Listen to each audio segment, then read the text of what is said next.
Welcome back to Saturdays Off the Ball. Nathan with you till 6 o'clock. A couple of Premier League games underway. We've got reporters at those. Gary Breen on the line. As always, Dan McDonnell is in studio, and so too is David Sneyd. How are you? Not too bad. Good day. I haven't made a montage for David because he hasn't said anything stupid yet. Well, I like the way he said Yet. There's a confidence. No, there's a chance. Just, you need to make some wild predictions. I say something stupid nearly every day. Oh, well then. You just need to fit right in the right in. format, and you need to double down. Yeah, well, exactly. And double down and treble down and quadruple down.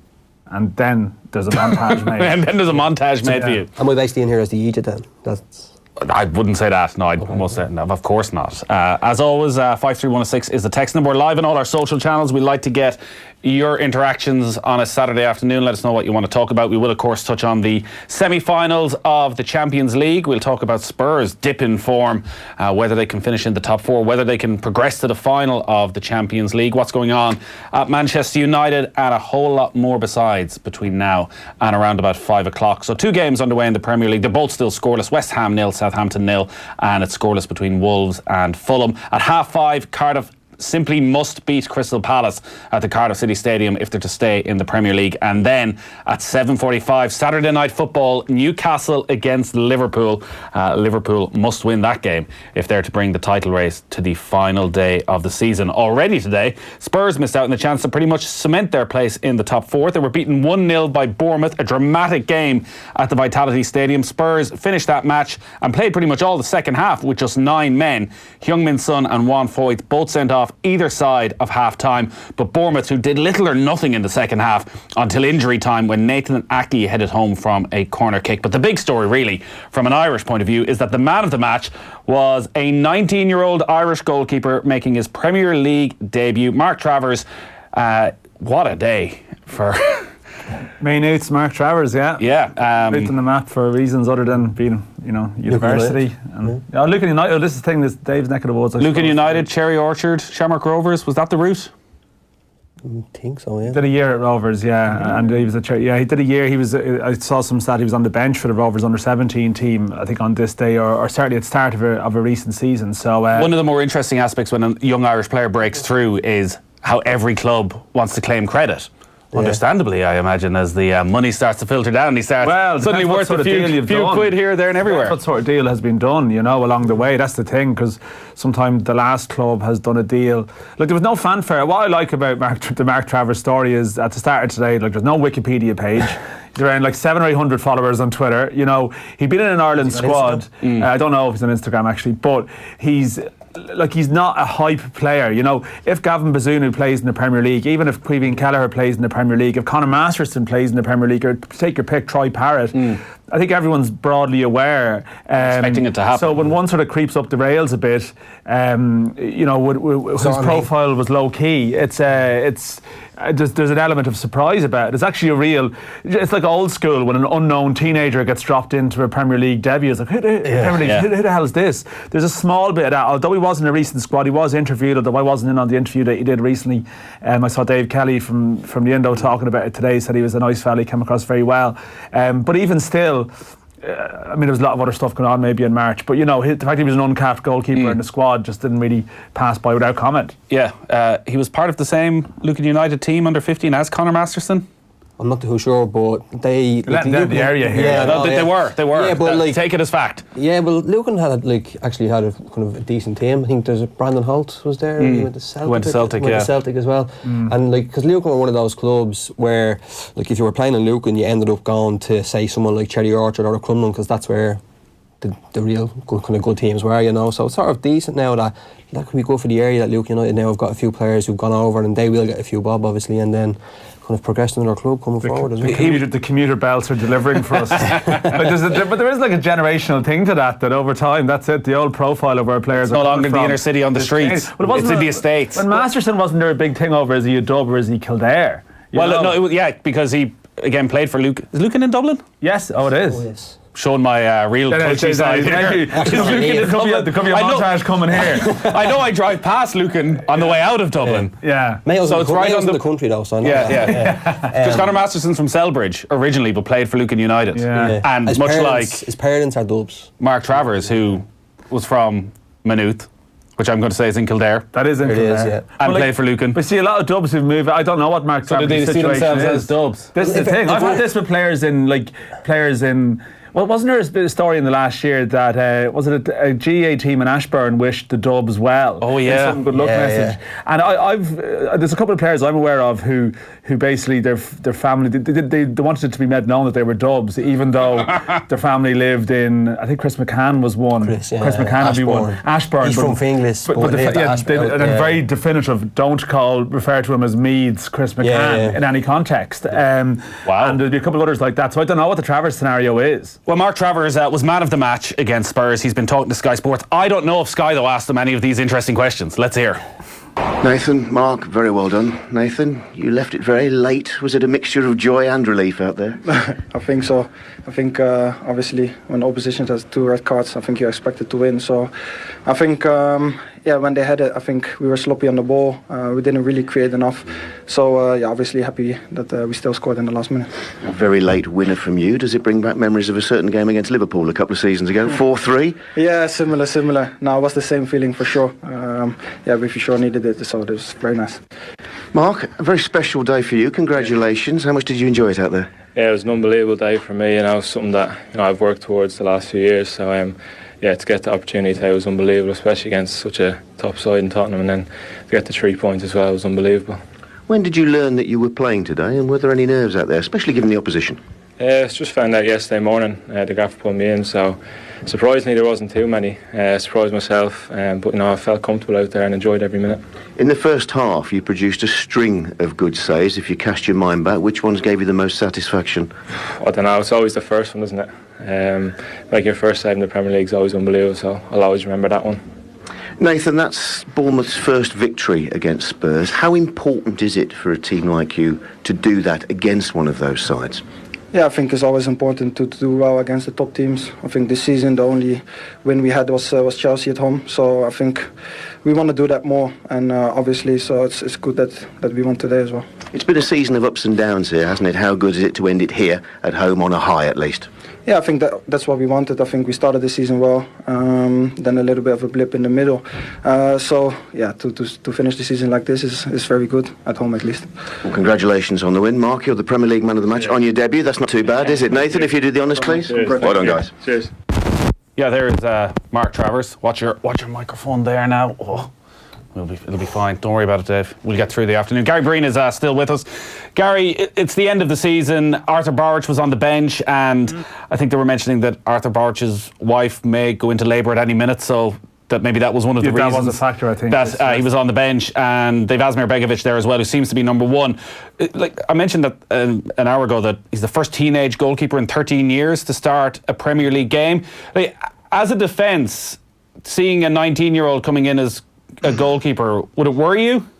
Yeah, you would be slightly nervous, of course you would, and you'd be trying your utmost to protect him in situations, but invariably then you'd make mistakes as a player. So I think if you get that starting shirt, then you've warranted it. And everyone's talking about the very fact that Borich had that scenario with his family as such. But Begovic has been error-prone this season, to be perfectly honest, and been throwing a couple of them in. So I wouldn't be surprised if Eddie Howe has literally said, listen, this is your opportunity. Can you prove that you could potentially be a goalkeeper that we could rely on? And you can't ask for any more than that performance today. He was brilliant. Yeah, he made a string of brilliant saves. As a centre-back, what are you looking at in a young goalkeeper that would suggest he can make it at the top level? Ultimately, if you've got a goalkeeper behind you, you don't have to hold his hand. You don't want to be dropping deep to head balls away that he should be coming out to collect. You don't want him to be bullied physically. And if you look at him, he's a strapping lad. And I think some of the saves were made to look a little bit spectacular. He likes throwing his body about as such, flicking them over. So he's got that little bit about him that suggests he's got that confidence. And you need that bordering on arrogance. You need to believe when you get that opportunity to play, certainly in the Premier League, that you belong there. And so even listening to him there, it looks like he's got his head screwed on. So we will look at the start of this as hopefully a really, really prosperous career. Text in, who will be Ireland's number one in 5 years? This is the thing. We've got possibly still Darren Randolph. I was just going to say, the way goalkeepers go. Darren Randolph's championship goalkeeper of the season. I was thinking that earlier, that if Mark Travers had a normal length of a goalkeeping career, he'll still be playing for the 50th anniversary of Italia 90. So there you go. Oh my God. There's a thought for you. Now we're depressed. There's a thought. If you give him another 21 years, that'll bring him up to 2040. It was that's nearly as depressing as been at the under-17 match last night, and looking at all their dates and thinking, these lads weren't born in Saipan. Yeah. No, that is a disturbing reality of it now. But it's Irish football needs just the kind of a mental. No recollection whatsoever. You know, what did your parents? What did they think at the time? But yeah, so who will be McCallagher? That's why he wanted to kill Bran in Game of Thrones so that he could wipe out everybody's memory forever. What's this? In Game of Thrones. Never watched an episode. What? He's lost me there. Here. No. Well, I won't give away any spoilers then. No, we won't give away very much. I haven't watched an episode ever. No. Right. Is it good, is it? Well, the Night King wanted to kill him because they wanted to wipe out all You're of not going to be able to civilization. explain this. I'm just explaining the situation to the two won't be lads. able to explain but the Game he's of Thrones able to in 10 remember pretty seconds. much everything that's ever happened. So if he gets rid of him, no Bran, who's this young lad who went off into the That's Sean Bean. He's forest. in that, isn't he? No, he didn't last very long at all. First series. I won't ruin it for you. I'll stop talking about Game of Thrones. Anyways, I'm very much correcting my analogy of what could happen if we could all just forget about Saipan. What about Kieran O'Hara, Manchester United? Is that Macclesfield, is it? The Macclesfield are trying to stay up today, so they've had a bit of he's had a rough time of it. I don't know, it's impossible. Like, Travers is so young though for a goalkeeper that it's impossible. You always have to be careful. You know, I mean, the last Premier League teenager Irish-born was Kevin Toner, who's back at Pats at the moment trying to get his career going, and that was the end of season stuff as well. So Villa were relegated, yeah, isn't it? Yeah. So you just have to. I mean, but it's a good debate to have. Like, we're strong in an area where maybe after Given and almost before Randolph, there was we weren't so sure in terms of what was going to happen there. So, I don't know who the number one would be, because I don't think anyone can make that prediction with confidence. I mean, I thought it was interesting about Travers today in the early minutes, and he spoke before about Bournemouth and obviously haven't been good with the ball at his feet, that he had to step out a couple of times and play a pass, and it's a different type of goalkeeper. The skill set required from a goalkeeper now, for a debutant goalkeeper now, even at Premier League level, is probably very different from what it might have been 10, 15, 20 years ago. You would like to think as well, though, that he still has those basics of, like Gary will know this as well, that surely he's a communicator. No goalkeepers have to now be good with their feet and, as I say, be able to set, especially in the Bournemouth team, how Eddie Howe play, where he'll have to be able to set moves off. But surely he must be a calm fella who's able to communicate with fellas who are older than him, because that, I would imagine, is still number one for a goalkeeper, is to be able to talk to the defence in front of them. Is it any surprise that Ireland produces quality keepers due to probably having GAA backgrounds, says Jaron Mayo, in the country? Yeah. They want to take credit for everything. Yeah, I don't know. We'll have to find out more about their respective backgrounds. I mean, I don't know, did Gavin Bazunu play GAA at all? I'm not sure if he did. I'm not too sure, no. Not too sure that he did, but... We better cap Travers quick before Garth Southgate digs up an English granny. Let's not get into that again. There's been a goal at the London Stadium, West Ham against Southampton. Let's hear about it from Guy Swindles. West Ham 1, Southampton 0. The Hammers have been the better side so far, although Southampton have created the two best chances, Armstrong and Elanisi, both firing over when well set. But just on the quarter of an hour mark, Southampton gave the ball away. Mark Noble spotted the run of Arnautovic, and he tucked the ball superbly past the keeper. West Ham 1, Southampton 0. Yeah, Marko Arnautovic, end of season, transfer window just about to open. As you said last week, Gary played this wonderful ball to set up Mikel Antonio against Spurs, and now he gets on the score sheet today. Well, listen, there was a time in the beginning of this season that he was the real go-to man for West Ham. Obviously, head got turned. We said about that earlier on the show, but there's no doubt in his quality when he's got his mind right. The only problem is, and the reason why he probably don't play for any of the top six teams, is that he's not consistent enough. Let's go check what's going on between Wolves and Fulham at Molineux. Shane Pennington. It's Wolves 0, Fulham 0 here at Molineux, and Wolves have started very brightly indeed. They've just missed a glorious chance to take the lead in this game. A lovely move from the left-hand side. Matinho playing it into Raul Jimenez. His little back flick into the path of Diego Jota, and his shot deflected inches wide of the right-hand post and out for a corner kick. At the other end, Fulham's only chance came when Joe Bryant came forward from left-back, joined in from Neaton to play on the edge of the box, but his shot was easily saved by Rui Patricio. It's Wolves 0, Fulham 0. Shay Given was obviously very young, Gary, when he firstly broke in at club level, but also at Ireland level. He's only 20, 21 when he more or less became first choice. Yeah. At that stage, did you look around and say, here's a guy who has the maturity to be our first choice keeper, or was it something that took him quite a while to develop? Oh no, I think you always identified his quality. Obviously, I'd played with him in the underage groups as such, so I knew him. But I think when you looked at Shane as well, he was playing first team football. He won the championship with Sunderland, so that's a great learning curve in terms of the physicality of that league. Shay wasn't overly big at a time, really, when Premier League goalkeepers were all clubs were looking for the Peter Schmeichel-esque physique, and he found it difficult to make a breakthrough as such. I think he will always cite the very fact that Fabien Barthez suddenly come on the scene. Goalkeepers suddenly started to look for more agility than just physical presence. But yeah, there's no doubt. You looked at Shay straight away, gets his move to Newcastle, gets in the team early, and you always felt that he was going to have a long, really successful career. Although I'm not sure, did he win anything at City? I'm not sure. I don't think it sits particularly well with Newcastle fans that his only medal is with Sunderland. Yeah, I don't think his honours list. I mean, as great careers as even Shay and Robbie had, it was when Robbie went to America that he actually picked up the silverware. Prior to that, I think it was a League Cup with Spurs. He won the Intertoto Cup with Newcastle. Do you get a medal for the Intertoto Cup? You get a voucher or something. Who was the best? Take Shay out of it, because you're probably going to have to say Shay, Gary, because you'll run into him. Take Shay out of it. Who was the best goalkeeper that played behind you? For Ireland? At club level. I would probably say that Shay was the best. I always felt that Dean Kiley was a really good goalkeeper as well. Never let Ireland down when he came in, certainly in that away game, in that playoff against Turkey. He literally kept us in it in that 0-0 draw that effectively went out on away goals. Really good goalkeeper, Dino, at Charlton and West Brom, obviously. I played with Mark Poom at Sunderland, was that old-fashioned type goalkeeper in terms of 6'5", absolute muscle-bound. Obviously played with David James at West Ham as well. So, and obviously iconic goalkeepers like Steve Agrizovic at Coventry. But I think Shay was certainly up there as one of the best. Gary, David Sneyd here. What's the story? How's it going? Good, mate. Just checking, obviously, the amount of games that you've gone to, is there a kind of like... Is there like a prototype now in the Premier League for what they're looking for in goalkeepers? Like, I don't say academies. What is it that's being drilled into them now? I think we're seeing it at the highest level now, the difference a goalkeeper makes if he's comfortable on the ball. I mean, look what's happening at City. Pep Guardiola couldn't play the way he wanted to play without that goalkeeper, because it was proved that first season in the Premier League. Teams would squeeze high against them. Invariably, Bravo would give them the ball back. Likewise, the Liverpool goalkeeper, Lloris, the same. Probably not as good with his feet, but that's definitely one of the attributes now that they never looked at before. And I've played with really brilliant goalkeepers at certain stages of their career. The likes of Matt Murray at Wolves, who was destined to be an England number one, but couldn't play with the ball at his feet, really struggled with it. And that's the way goalkeeping's going now, that you effectively have to be like a sweeper in terms of how quick you are off the line, in terms of your athleticism, but ultimately how good you are on the ball.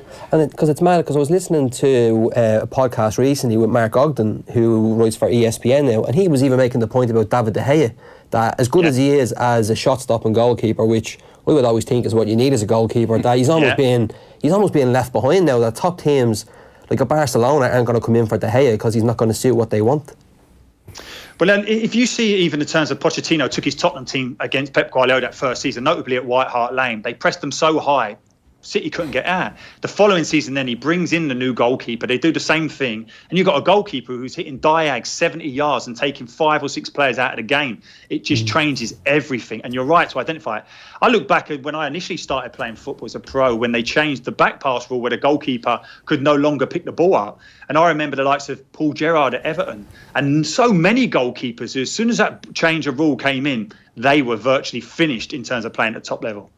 Yeah, it's fascinating looking at goalkeepers and maybe the way positions have evolved in football. And Ken Early had it in his brilliant piece in the Irish Times about the full-back role. And still people question Trent Alexander-Arnold. Oh, he's not a great defender.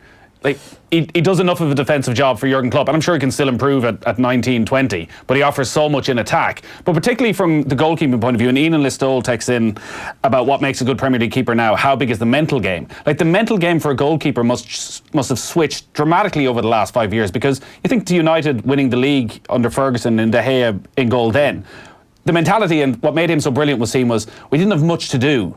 But when he was called upon, that one moment in the game, he was still switched on, he was ready. Whereas now you look at Ederson, Alisson, they need to be switched on every single minute of every game. Like, they need to be the outball at times. It seems it's such a dramatic shift in what is expected of a goalkeeper, Gary.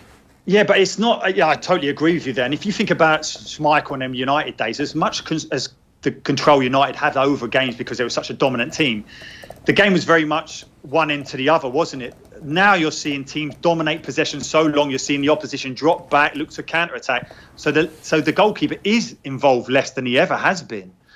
But then there's a caveat to that in terms of the fact that you're saying about concentration levels. Centre-halves as well. We're talking about arguably the best centre-half in the world now, Van Dijk. I have said this to you many times, Nathan, about concentration levels and the very fact that he just was not switched on to Suarez just getting across the front of him in that Champions League game. That's the difference now, is that for so often you're not having the game come to you as much as it used to when we played back and forth. And more often now, certainly Premier League, certainly Champions League, feels more like international football, where more often than not I'd come off of games mentally drained through your concentration levels having to be so high because the opposition would move you about, just try and dare you to come into little positions. Maybe the 10 would say, come and get me. As soon as you did, then people would be making runs in behind you. And that's now what you're seeing in every position now in the Premier League. It'd be interesting to talk to Travers at some stage. I mean, talk about concentration, and it was a great story ultimately for him today. But I don't know, people who watched the full game and maybe people listening who didn't, like in the first sort of 50 minutes or so, he nearly got lobbed from the Lucas Moura from 45 yards, and you could almost see Travers' reaction. It looked like he thought he'd been done. Yeah. And it was obviously the classic one where he'd taken a standing position sort of 25 yards from goal, or maybe a bit further out than that. Not so far out, maybe the edge of the area, but nearly got done, you know. And then there was a great moment sort of 10-15 minutes later where Eriksson tried a through ball, but he was in the right place to rush out and head it clear. And it's even that little judgment, that positioning, as you mentioned. I don't know, maybe back in the day goalkeepers did come out more, but I would have assumed they would have been stuck in their penalty area most of the time and not vulnerable to that. And the other interesting about Travers, of course, is that his first ever senior game, he scored a goal. Yeah, which was on loan at Weymouth, was it? On loan at Weymouth, where it was 2-2. It was the last minute, and it was one of these where he was inside his own half, and he noticed that the other goalkeeper was basically a bit off his line, and he lobbed him from whatever 60 yards to score. Funnily enough, this wasn't an Asmir Begovic from a free kick goal. No, this was actually he spotted the keeper off the line. Now, I don't know what length the pitch was, but like it's certainly. So it's funny. If he got done by that Lucas Moura goal, it could have changed like the course of his career. That's a bit dramatic. But if he'd been done in that circumstances, can you imagine how his confidence must have been shot? He might have hung back for the rest of the game, or whatever might have happened to him. You know, and it would have been a sensational goal because I guess the pitch at Bournemouth is a very tight pitch. It's quite a small pitch. It's not like scoring from the halfway line at Spurs' new stadium or from Wembley. It actually didn't feel as though it was that far out. Like he was able to drill it rather than lob him. Yeah, he got away with it. You mentioned the scores in the Premier League then. West Ham 1, Southampton 0, Marko Arnautovic, and scoreless between Wolves and Fulham. 25 minutes gone in those games. Let's talk about Virgil van Dijk then, because it's obviously been a mixed week for Van Dijk. He was crowned PFA Player of the Year last weekend, but Kenny Cunningham was in during the week talking about the game against Barcelona and pointing out a few of the mistakes that Van Dijk made during the match. There he is. Describe the second goal for us, Barcelona's second goal. Well, you spoke about the classic rules of football, but another one would be don't allow Lionel Messi to turn and face your goal in a central area of the pitch 30 yards out. Yeah. And I'm going to point the finger at Virgil van Dijk again. That's twice, Kenny. Even more so because we saw in the replay, initially he was marking Messi. Messi's drifted off him into that kind of number 10 position, central area. And you can see Van Dijk, I've been there myself, do I follow him or do I drop? Now again, he's got no other Barcelona player in around them. And this is Lionel Messi. Do you really want him having the ball and getting turned in that area? Follow him in, make him play backwards. He doesn't. So that's fair enough. He lets him have the ball. Lionel Messi turns, he's facing the goal. Second rule, don't get passed by Messi. Don't get done by the pass from Messi in behind. Drop into the space, cover any run from any other Barcelona player. That's exactly what Sergio Roberto did. He made a diagonal run across Robertson into Virgil van Dijk's area of the pitch, but it was a slow turn from Van Dijk. It was a little bit of a lazy one. Body position looked a little bit wrong, so now he's got done with the pass. He hasn't followed Messi in, he's dropped off, and now he's got done by the pass in behind him. Robertson's done brilliant. He's actually tracked the run from Roberto, made a last-ditch tackle only diverted the ball to Suarez, who looks if he's going to hit into an open goal, hits the crossbar. And thirdly, I'm going to point the finger at Virgil van Dijk again. While all this is happening, Lionel Messi is on the move. He's anticipating something's going to happen. Virgil van Dijk's 3 yards goal side of him. His feet are planted. He's looking at the ball heading towards the goal, thinking, I hope that shot doesn't go in from Suarez. Messi's thinking, I hope it goes in as well. But if it doesn't, you know what? I'm going to get myself a tap in. And he did. Yeah, Kenny Cunningham talking to Joe earlier in the week. Quite the takedown of big Virgil van Dijk, Gary. Do you agree with everything he said? I haven't seen it in detail. I've only seen the highlights of that game. I'm looking forward to watching it when I get a moment. But listen, everyone billed it as the best defender, arguably in the world, against the best attacker in the world. But the very fact is that he's only made that mantle over the last couple of months, whereas Messi's consistently been there over the last 10, 15 years. So we know there's still areas that Van Dijk needs to improve on against the very best. There's no doubt about that. And ultimately, is his concentration levels that... How can you not be at peak concentration against Barcelona in a Champions League semi-final? Well, listen, I think a lot of it is to do with the very fact that he backs his athleticism. I think he just, at times, and I've said this to you before, Nathan, at times he thinks the game's a little bit too easy for him. And I've seen it, not even against lesser players, doesn't react quick enough. If you think about that Southampton goal, Matip gets done over the top. As a centre-half, should be covering round. He wasn't, and this is the thing that he needs to iron out. And there's no doubt he's a fabulous centre-half. He's my favourite, no doubt about that. But this is a problem that has been plaguing him ever since he came to Britain. Initially, he comes over from the Eredivisie, he had that in his game, goes up to Scotland, gets bad habits because they're so dominant, comes down to Southampton. It was obvious straight away, but with each season, he is improving. But that is just an example of when you go up against the very best. And we're not talking about the best of a generation. We're arguably talking about the best we've ever seen. Is he too trusting of those around him? Or maybe another way of putting it, that... And you can't really blame Matip for that first goal and the way Suarez cuts across in front of Van Dijk. But that maybe Van Dijk thinks, well, if I'm in Matip's position, I will cut that out. That he sort of puts everybody and thinks everybody should be able to play at the level he is. In fact, rather than covering back.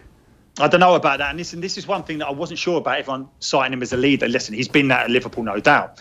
But when he was given the captain's armband at Southampton, they played away against Inter Milan and they had a young left-back, I think his name was Target at the time. And Van Dijk was culpable for the mistake, turned around straight away and blamed the young player. So I didn't like seeing all that. I question whether or not he was a leader as such, but he certainly is a leader by example. But no, I would never identify that you can look and blame someone else. He should be over. Suarez has made that run off his left-hand shoulder. He should be anticipating and potentially that run can be made. Listen, it's still against one of the best centre-forwards in the world. Gary, just checking, you said there about you'd come off after certain games and you'd be mentally drained. When would you have felt in certain games that concentration, that you were just struggling, even in the first half of a game, that there was so much going on that it was so much to take in? Yeah, listen, certainly at different stages of your career as a young player, certainly playing international football for the first time, obviously then going into the Premier League for the first time, you're encountering things that you've never experienced before. It was interesting, and we spoke about this before. Matt Doherty's gone on to have a fabulous Premier League season. But even if you listen to his first interview after that first game of the season, he said it was a blur. I just couldn't react quick enough. The game was so much quicker. And it's in those moments that you need your teammates around you. I would have had Kenny Cunningham. Now, Kenny Cunningham, I would argue, is one of the best centre-halves I've seen in terms of reading situations, what can potentially happen 2 or 3 passes ahead. Listen, this was a guy at centre-half who didn't have any of the pace of Van Dijk, certainly didn't have his physical presence. Yeah, I never saw him get run, well, rarely saw him get run. I very rarely saw him get beaten in the air because he worked so hard before the ball could potentially hurt him to get into good positions.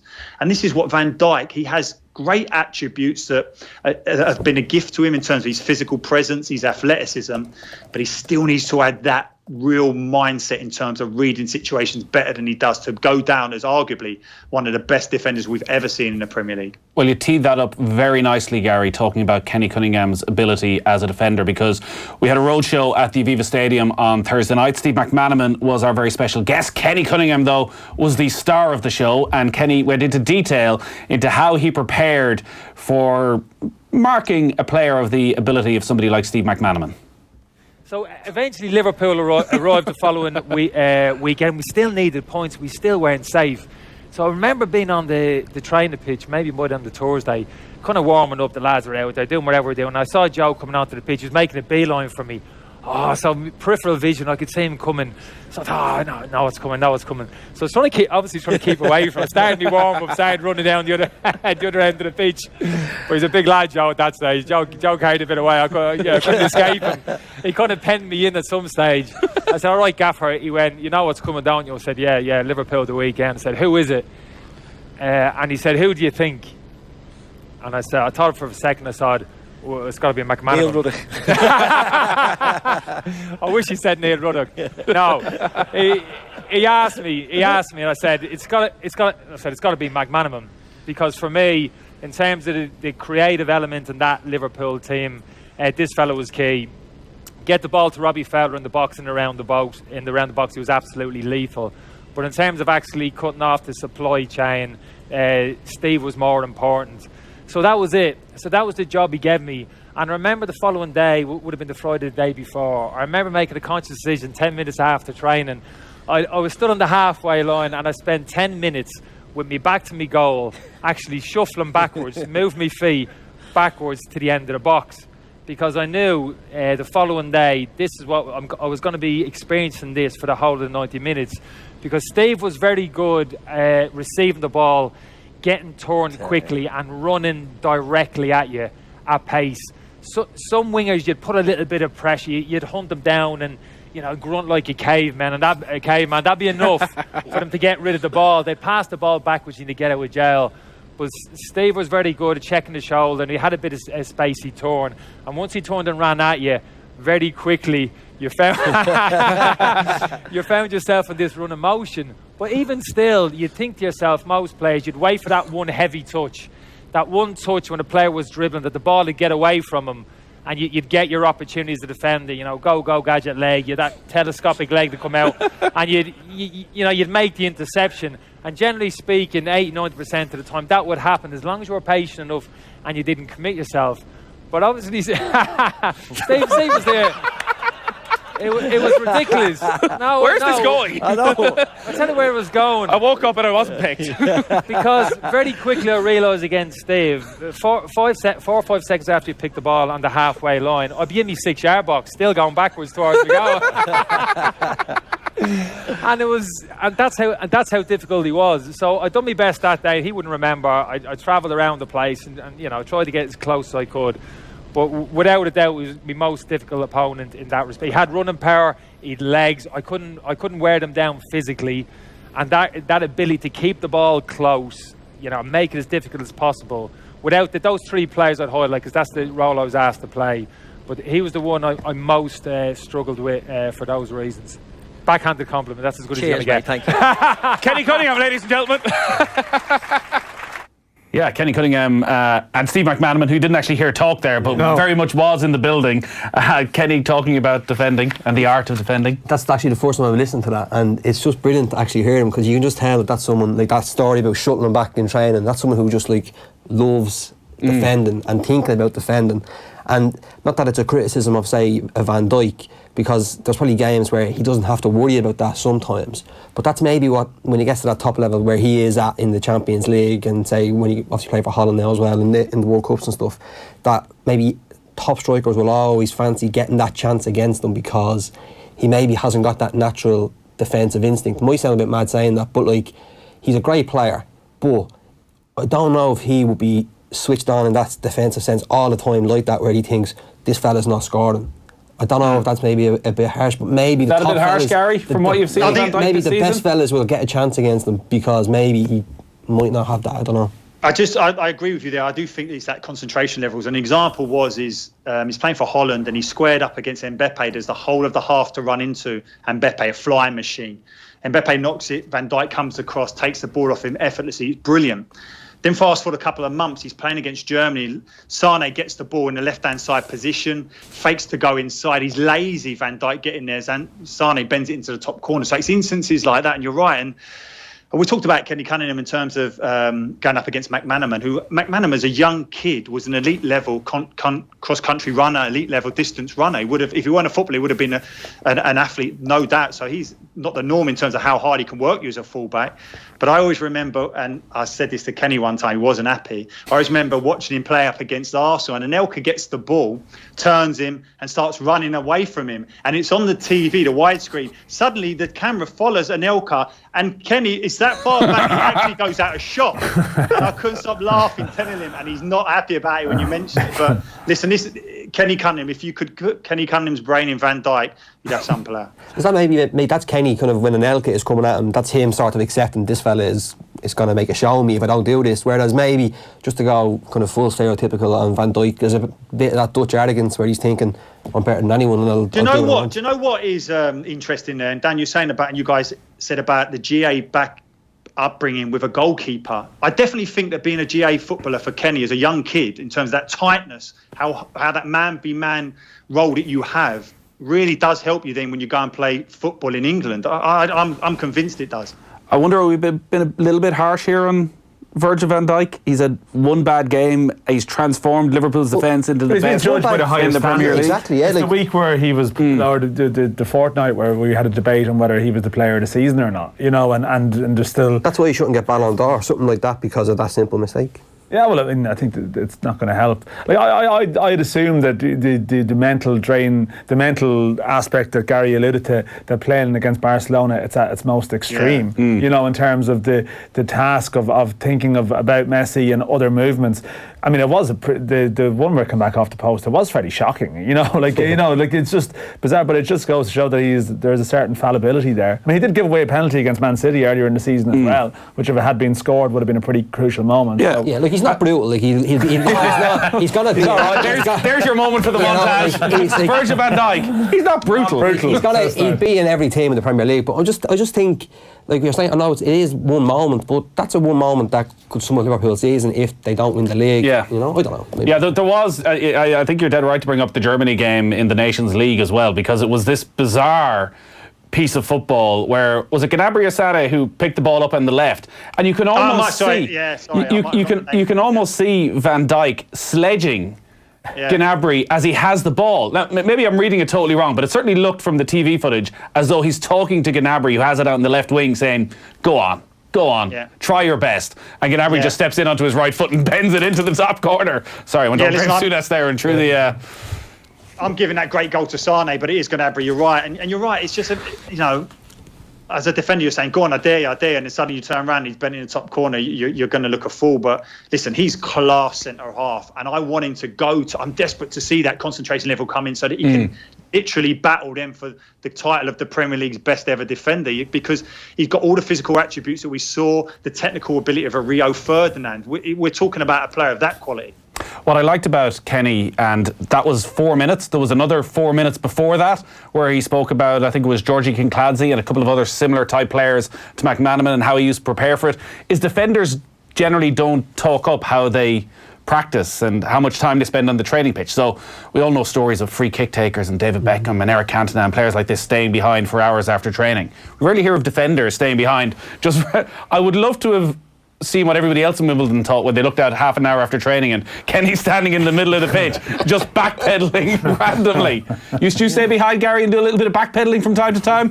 Well, I would be forced to when we met up with Ireland. He'd always try and drag a couple of younger players with him, but Stephen Finnan would just go, listen, just give me the ball, I'll deal with it. Is it not something that you'd have to do as a defence? There's no point in one centre-half walking by himself doing X, Y and Z when the fella beside him and the right-back isn't doing the same thing. Like, you have to do it as a group, like, wouldn't you? Yeah, and he was a great communicator. We talked about earlier with goalkeepers. He was brilliant in terms of marshalling his defence, marshalling his midfielders as well. He was a very underrated player, Kenny. The latest score in the Pro 14, it is Munster 3, Benetton Treviso 3 in their Guinness Pro 14 quarter-final. In the Premier League, let's quickly go to the London Stadium, see what's happening. West Ham against Southampton. Guy Swindles. West Ham 1, Southampton 0. Hammers have been the better side so far after both managers made changes for this one. Good goal too. Valerie did give the ball away in midfield, picked up well by Mark Noble though, who threaded a pass through for Arnautovic, who still had plenty to do, but tucked it away with aplomb. His first goal for the club since January the 5th. Southampton had a couple of chances early on but couldn't take them, and since then though West Ham have been pretty much on top. West Ham 1, Southampton 0. And to Molyneux, Wolves against Fulham. Watching this one, Shane Pennington. It's Wolves 0, Fulham 0, but Wolves just missed a glorious opportunity to take the lead in this game. A Matinho corner from the right-hand side, an outswinger finding the head of Leander Dendoncker, who crashed his header against the bar from close range. Another corner just after that found Wooly Bolly with a similar header. He couldn't keep it down, it went over the top of the crossbar. Fulham are coming forward down the down the wide areas quite a lot, but aren't really posing too much of a threat going forward to the Wolves defence or the goalkeeper so far, who's yet been untested. It's Wolves 0, Fulham 0. They're the only 3 o'clock kickoffs in the Premier League today. Earlier, Bournemouth beat Spurs by 1-0. Cardiff Palace gets underway at 5:30. Newcastle Liverpool at 7:45. Aidan O'Brien has a smile on his face. He's been interviewed. I presume he's just won the Guineas. He has, not with the favourite though. It'd be 10 Sovereigns was the favourite. No, it was a second string Magna Gracia that won it, ridden by his son Donica. So 10 Sovereigns maybe didn't stay the trip. Would have been the well-fancied favourite, but the second favourite takes the honours. All right, good stuff. Plenty more to come from the day's Premier League, from Gary Breen, from Dave and Dan as well. 53106 if you want to get in touch or leave us a message on any of our social channels. We'll take a quick break. Football on Off the Ball. Brought to you by Boyle Sports. Now with same-day withdrawals to your Visa debit card. The bubble has to burst sometime. I've no idea where we'll be living in a year's time. Something needs to change. Starting Tuesday on News Talk, we'll be knocking on doors and discovering some home truths about the Irish housing market. How much does it really cost to build a house? How do our rental prices compare to other European countries? Join us as we find out exactly how we ended up in this crisis and how we can solve it. The system is broken. Home Truths, on air, on social and on newstalk.com. Have a great afternoon with Harvey Norman, the #1 in Ireland for home and kitchen appliances. Go, Harvey, go! I don't know, I'm not in that mindset. I don't have time. Yeah. It's just keep going, and maybe not thinking of those things, whether it's a mental block, I don't know. Yeah, it's probably something we do need to think about. We've never discussed it. Jane, it would be a huge relief. Yeah. To know that you're financially secure in some way. It would be for the benefit of our kids if anything happened to either of us. No one should spend time thinking about the worst things that can happen. That's why VHI has made setting up life insurance simple. Search VHI Life and get a quick quote, or call us on 1890 444444. VHI Healthcare DAC, trading as VHI Healthcare, is regulated by the Central Bank of Ireland and is tied to Zurich Life Assurance plc for VHI Life Term Insurance. It's simple. We do the maths, you enjoy more quality time. Big Red Cloud accounting software will manage all your accounts online with full backup and support for an incredibly low monthly fee. And it really is simple to use. The result? More time on your hands and money saved. Visit bigredcloud.com and start your free 30-day trial today. Official referee partner of the Guinness Pro 14. Your home is your world. Make it fabulous at House, Ireland's premium interiors event, taking place from the 24th to the 26th of May at the RDS Main Hall, Dublin. Explore the latest trends with Hugh Wallace on the Trends Talk stage. Get interiors advice at the Design Clinic.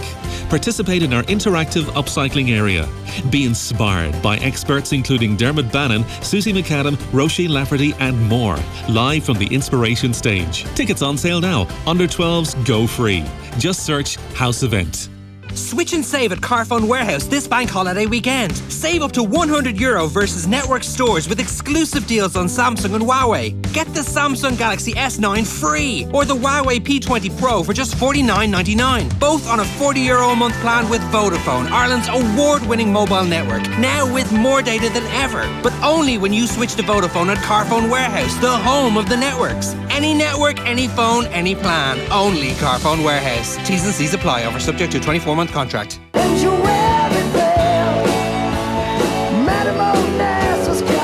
Rod Stewart. Live at Parky Queeve. Saturday, May 25th. Extra tickets from €79 are on sale now. Maybe subject to fees.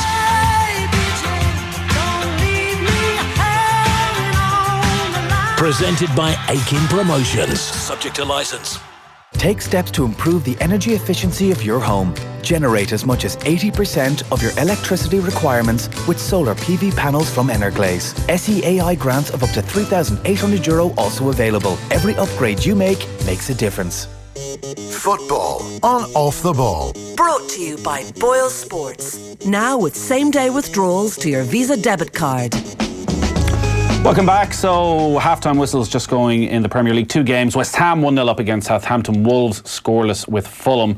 We will bring you the halftime reports very shortly. As I said, Cardiff have a must-win game if they are to stay up against Crystal Palace. And that actually could have a knock-on effect in the title race if Brighton need something on the final day against Manchester City, or whether they don't. Liverpool obviously need to try and bring it to the final day.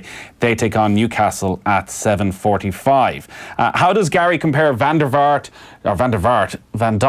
I just see VVD. Van Dijk is definitely a better centre half than Van der Vaart. I'll give him that. Definitely. Well, he's not brutal, which is a start. How do you compare Van Dijk to Paul McGrath as a centre half? Says Lehman Clontarf. It's an unfair.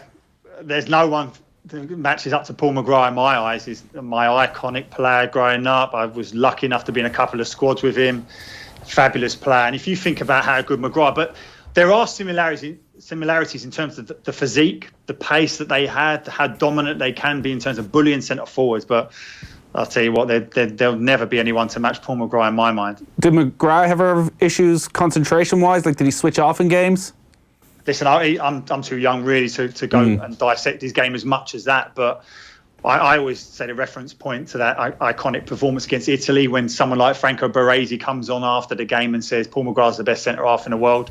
The kudos I had with that going into school the next day, I was so proud. Should credit go to Eddie Howe for giving Mark Travers the chance? Great manager, can learn a lot under him. Absolutely, because this is going up against a Tottenham team that scored 22 goals against Bournemouth in 7 Premier League games. So they've been putting them to the sword all the time. To give him the nod over his 2 experienced goalkeepers just shows Eddie Howe. And he does this all the time, Eddie Howe. If he feels that you're good enough, it doesn't matter what age you are. He believes in you and he gives you the opportunity. It's up to you to take it. And you have to say that Travers certainly did that today. Let's get the half-time from Molyneux. Wolves against Fulham. Shane Pennington. It's Wolves 0, Fulham 0, a very scrappy game this one, which very much has an end-of-season feel to it.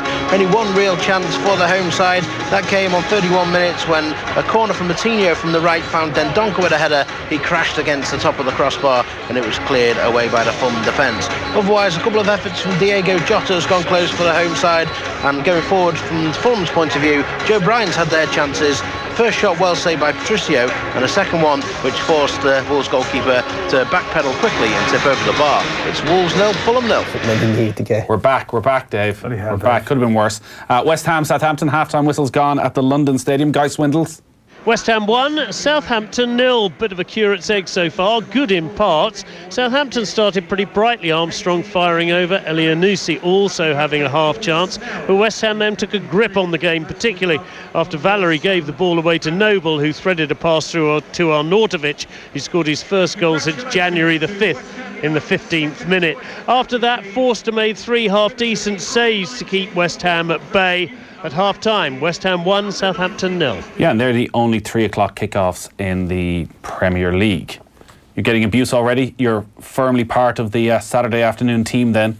Private abuse. Well, actually, just got a text there from a underage aficionado, that's all I call him, who says that Mark Travers insists, he's adamant, that Mark Travers was the year below Conor Masterson at Lucan United. We got it wrong.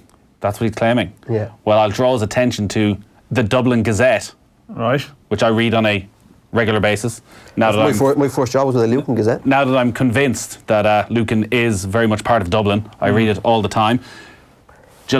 May 2013, the All-Ireland and treble dream went up in smoke in frustrating fashion when a contentious Liam Brady effort gave Cherry Orchard victory over Lucan United at home farm last Sunday. The impressive Conor Masterson led from the front for Lucan, and we go on to find out that Liam Brady curled a free kick onto the post via Mark Travers' full-length diving palm. There you go. Well done. So they certainly did play it together at some stage. Liam Brady, the younger brother of Robbie Brady. It all links up eventually. I think, yeah. That's the one. There you go. He's back at Crumlin now, I think. Although we did get it wrong, it was Brandon Payne, not Brandon Holt. Brandon Holt is... Yeah, I got your Brandons mixed up. Oh, yeah. Nightmare scenario. Really sorry, Brandon. John O'Shea obviously announced his retirement during the week. Tomorrow will be his final game of club or international football or anything, and he joined Joe and Kenny on the show. When they got to talking about that time he nutmegged Luis Figo. Actually, it's obviously it's been said to me quite a few times over the last 24 hours. It was just that game itself. Look, not that I try at the odd time in training and different things like that, but it was just the way the opportunity presented itself. Well, he dove in a little bit. Exactly. He's asking for basically he was asking to be humiliated. And it slows him down quite quick. Yeah. But I'd say you're thinking to yourself, oh no, I've just invited trouble on myself here. He's not going to like that. Well, thankfully we did actually. I'm trying to remember. Yeah, we did win that game, or did we? Maybe we didn't, because I was thinking when Ronaldo got clapped off the pitch. Was that the Ronaldo night? Well, if it's that night, you didn't win that night, yeah. Exactly, yeah. So it was worth a try, as they say, and it came off thankfully, and we kept possession of the ball, which is also nice, because sometimes you do these things and you lose the ball, and it's not very clever. Yeah, it's weird. It was just this mad moment, young enough in your career, and I think everyone back here was like, oh, just what's he done there? I feel very sad about John O'Shea retiring. Same age. Yeah. Always felt, at least he's still going. At least there's something. There's nothing left now. That's what's happening for us. It's over. Sneyd's got a bit of time on his side in terms of that, but we're struggling a small bit. Like Michael Doyle is playing for Notts County today at the bottom of League 2, trying to keep them in the league. The oldest club in the Football League, trying to stay in the Football League, and he's one of the oldest outfield players who left Coventry to go to Notts County on loan, and I think he's 1981. So that's that under-16 team that won the European Championship. He's with that group. Obviously Michael Doyle is very close friends with Lee Miller. They're almost sort of inextricably linked, the two of them. But in terms of outfield players that are sort of still active, Doyle would be up there, so yeah, and O'Shea would have been on that list too, and in terms of guys born in the sort of early 1980s that are still playing now, there's not too many. And it is the end of an era in many ways for Irish football as well, because you just look at all that John O'Shea won, from the Champions League, 5 league titles. We don't have those players. We don't have anybody right now, even really coming through the system, that you're looking at thinking they're going to be playing for a title challenging club any time in the short-term future. Well, yeah, we're always wary of hype. I think I saw some. You're right, Mark Travers could be playing. Troy Parrott's knocking around, but he hasn't played a first-team game yet. I feel bad for mentioning it, but he is at least making waves at a very good club. But I think I saw someone say during the week, we'll never have someone like that again. I mean, you don't know. We will. We will. It's cyclical. Of course, there will be a star at some stage in the next decade. But I guess the thing about O'Shea was that maybe he wasn't thought of as a star. In the early stages of his career, he was judged by a high bar. I mean, there would have been a lot of criticism of John O'Shea through large parts of his career. Even when he was involved in league-winning teams, it's more so now when you list his achievements and you think of what's happened since in terms of maybe the talent drying up. But I mean, O'Shea wasn't, when he was 18, 19, 20, I remember there was a buzz about him getting, although actually... when he went over, because I remember he would have played similar age group, obviously, not quite the same level, it turned out. No. But John O'Shea had his pick of every club in England. Literally could have gone wherever he wanted, and to choose Manchester United and to make it at Manchester United. Because he was going to go to Celtic, wasn't he? And then he played. He played it in the 17th tournament in Scotland. The 16s, yeah. And then United let him do his leaving cert. I remember chatting to him about a few years ago. United let him do his leaving cert, which was kind of obviously a big thing, especially for the parents. But what you say there about kind of an end of an era sort of stuff, like when you look at it, like Gary Doyle did a piece, got him this week after he announced his retirement at Times Ireland, and it was just a really nice piece. But it was sort of the first time ever that you heard O'Shea spoke about the frustration and annoyance that he got when people would just say he was a bit part player and he was kind of like just this utility player in that United team. And growing up, that's what you would have kind of always associated with him. But then when you went through it, he played 40 odd times in the season 08-09. That was his best season. That was before the Champions League final in Rome. Yeah, right? Like he played 40 odd times that season, and even that's only 10 years ago. I actually didn't even realise that idol. Another thing, that was a great spell in his career, and it was actually interrupted by the night of the handball in Paris. He got a bad injury in that game. Hamstring, wasn't it? It turned out to be a much more complicated injury. He went off in that game, which probably was costly for Ireland too. Yeah, and I don't think he really got back. He never really got back to United to the same degree. But that phase of his career, he was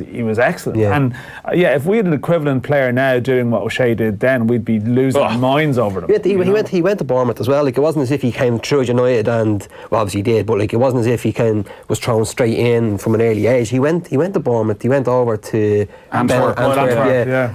So he kind of got that bit, and it was similar to Darren Fletcher, where he earned Ferguson's trust, especially in the big games, and you need those players. Like, you can't have superstars, especially, United seem to think now that they just can't have a team full of superstars, or that's what they want. But you need those players who just follow instructions, but also have that quality, and that's what O'Shea was. And even off the pitch as a fella, just to deal with, like, genuinely, like 30 years of age, been working with, obviously, alongside Dan and all the lads for the last few years. Like, this was a fella who played at the very top, but you never would have thought it by the way he went on. He was just an absolute gentleman to deal with, like, constantly. Gary, what are your memories of when he first broke into the Ireland squad?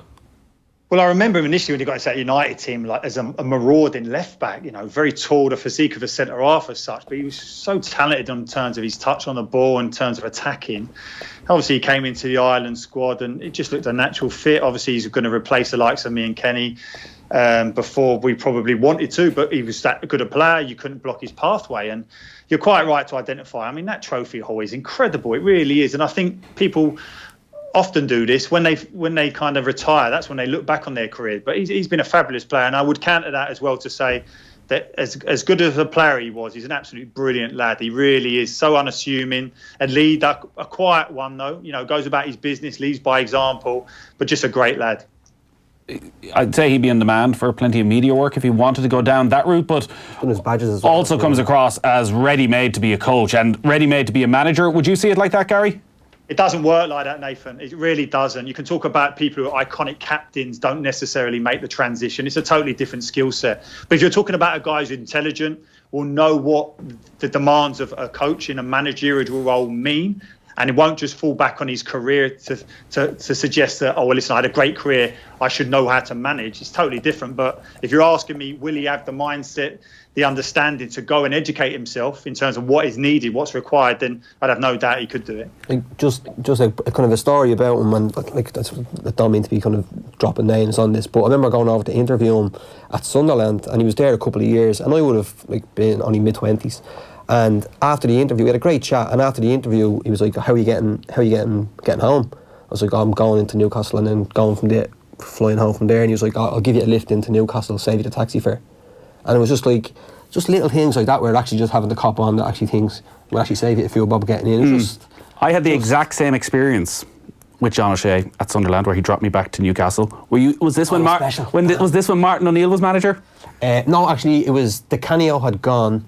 Who was the manager after De Canio with Sunderland? Was it O'Neill? Did he come in after De Canio? My memory was I arrived at the Sunderland training ground. It was just after we qualified for Euro 2012 to interview John O'Shea, and Martin O'Neill popped out, and for some reason I thought there'd be a "you're Irish, I'm Irish" type friendliness.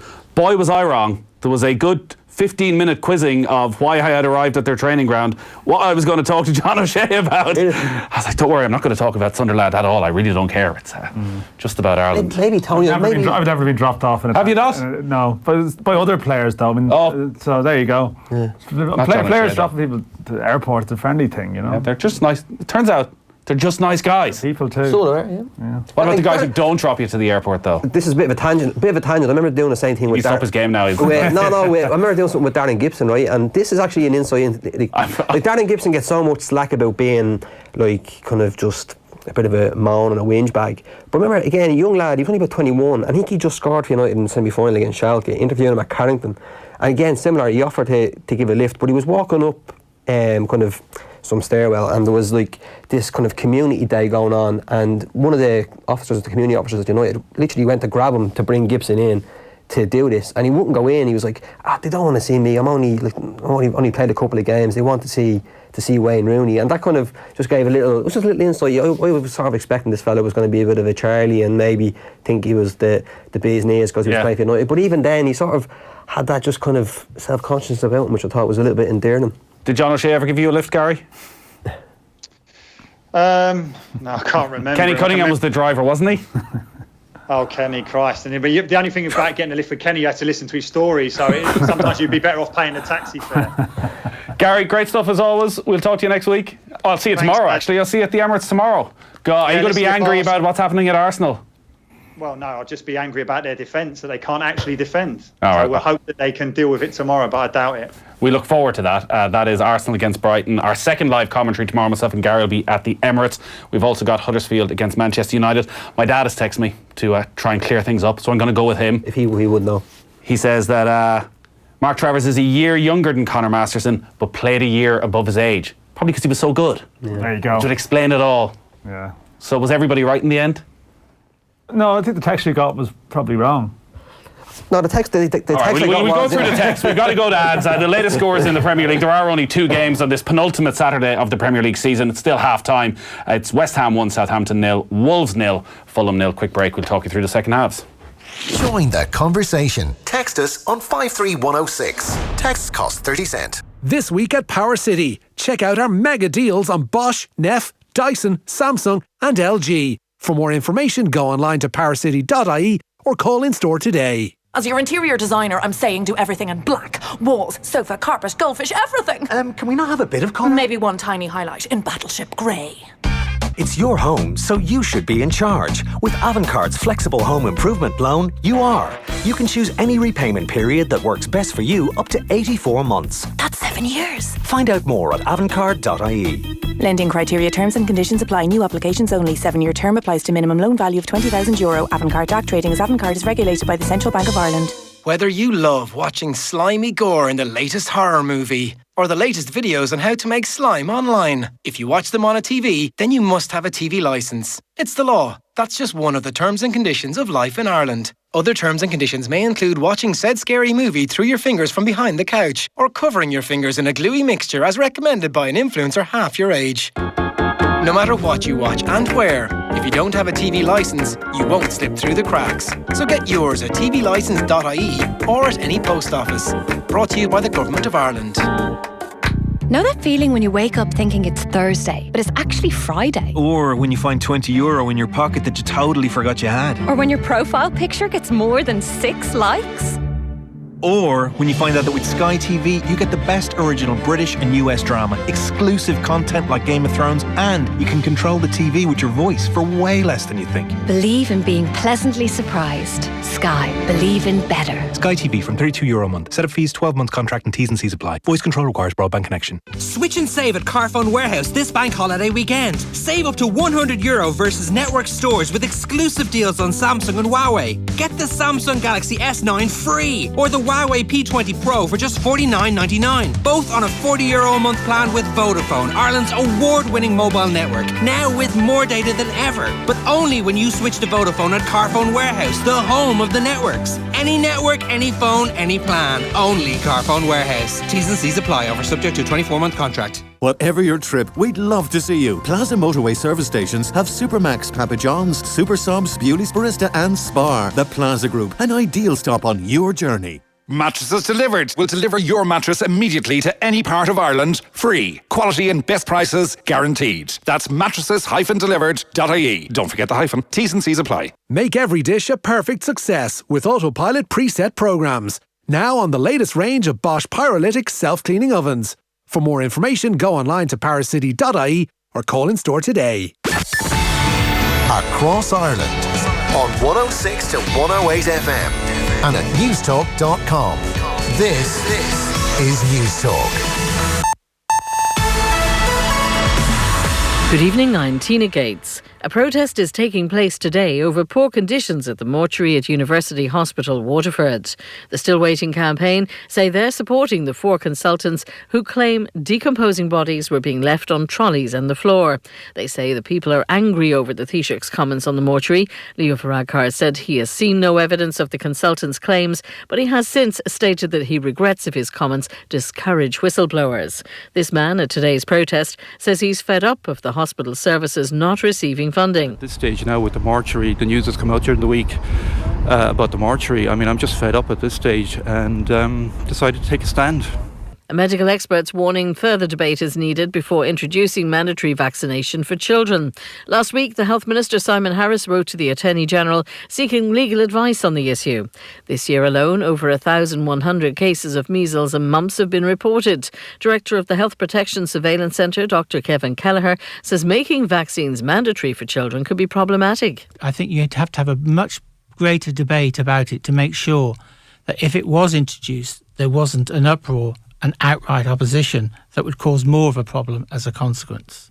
You could actually introduce it, and the perverse effect would be it would cause more of a problem as a consequence because there'd be such a move against it. A parade's underway in Cork City around now to show solidarity with serving and past members of the Irish Defence Forces. It's the second Respect and Loyalty Parade aimed at highlighting issues such as pay and conditions. Fianna Fáil's Defence spokesperson Jack Chambers explains why he's taking part. That the government wakes up and actually acts on this serious issue. We have huge issues with paying conditions. They're the worst paid in the public service. The numbers continue to fall despite increased recruitment, and we need action now. That's it for now. All news updates are on our website. That's newstalk.com.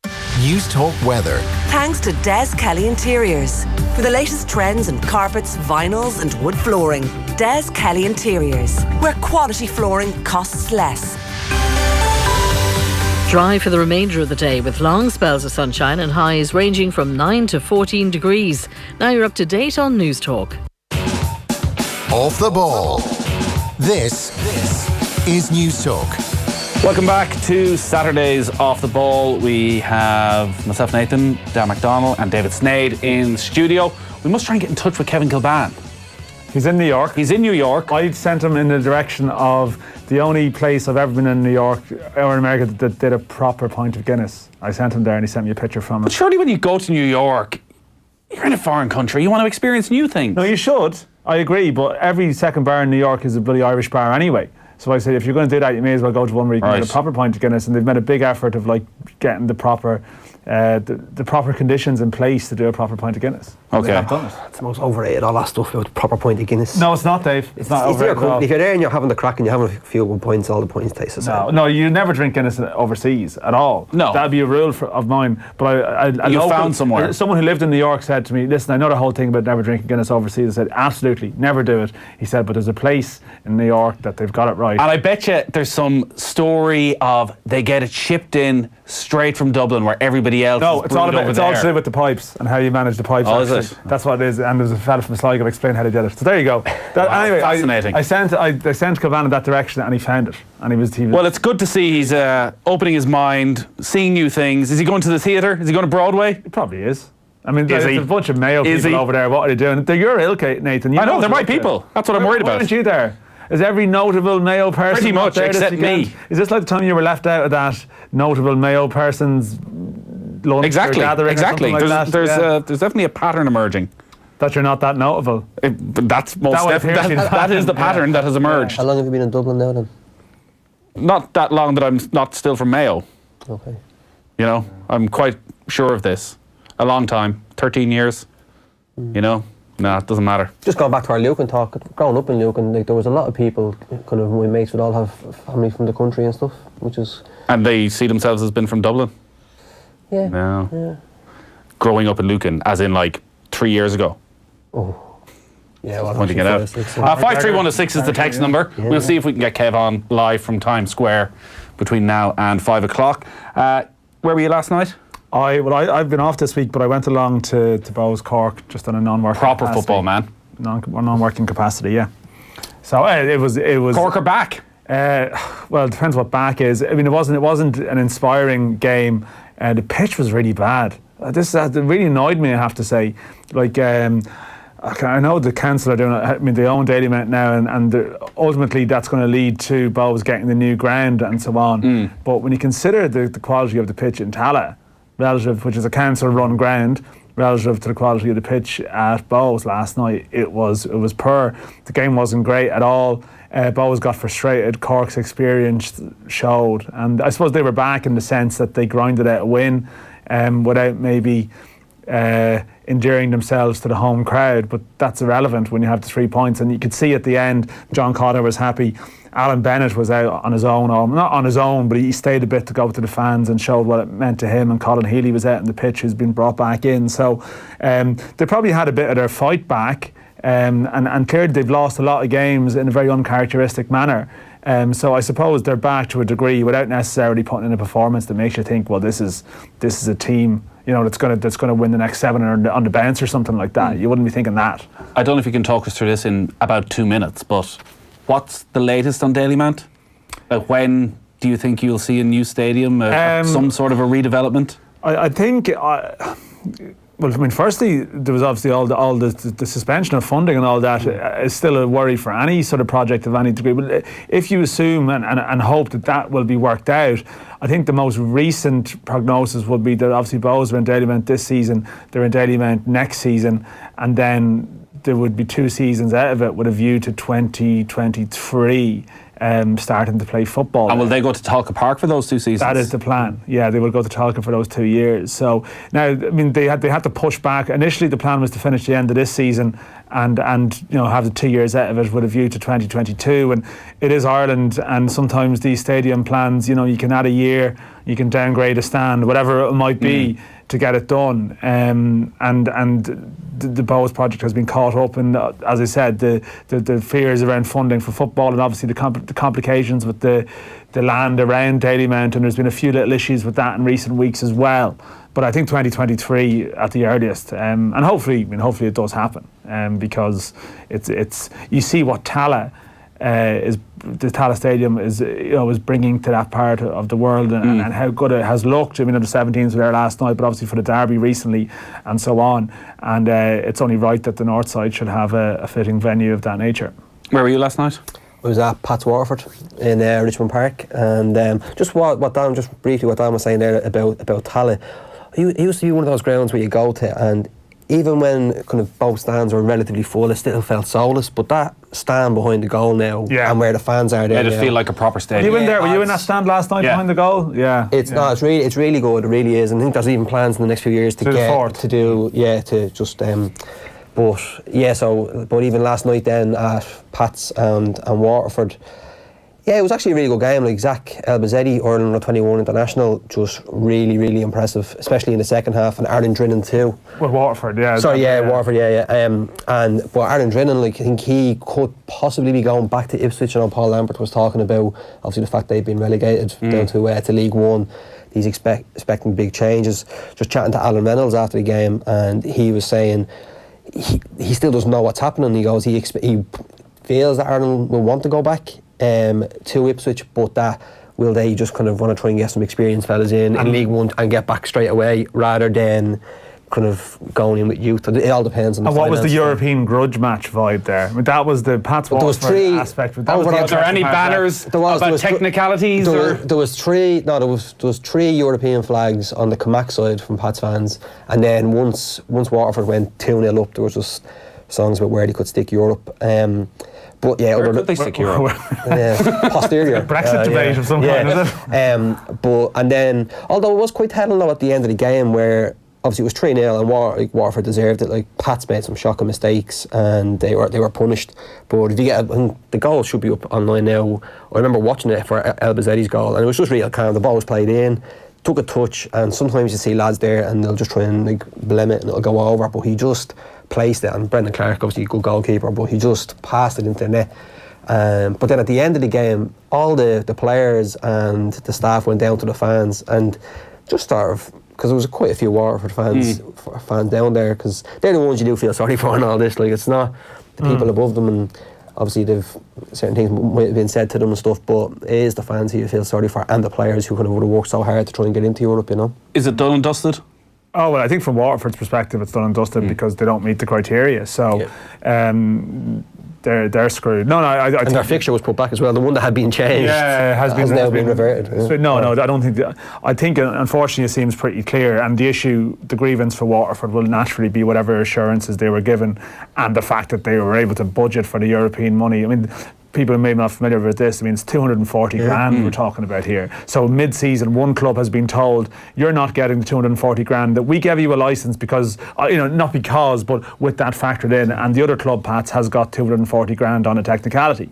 So are Pats? I know it's hard to tell because we don't know draws and things like that. Are Pats in any position to do something in Europe? No, I don't think so. I mean, Pats, as it happens, had been very regular qualifiers, but I don't think they would have accrued enough to be in a situation where they'd be seeded in that Europa League round. So no, Pats, Rovers and Cork City will all be in the Europa League and they'll be unseeded, and it's complete look at a draw because you can get some very, very good seeded. I say Swedish because Rovers last year got the team that was top of the Swedish league at the time, or there can be some pretty poor sides that are seeded due to historical position. So it's completely pot luck. So no, they're in no better or worse position than Waterford would have been. They're in exactly the same position. And even just from watching the game last night, Pats, they're just so laboured and slow. They've got some really good players in midfield.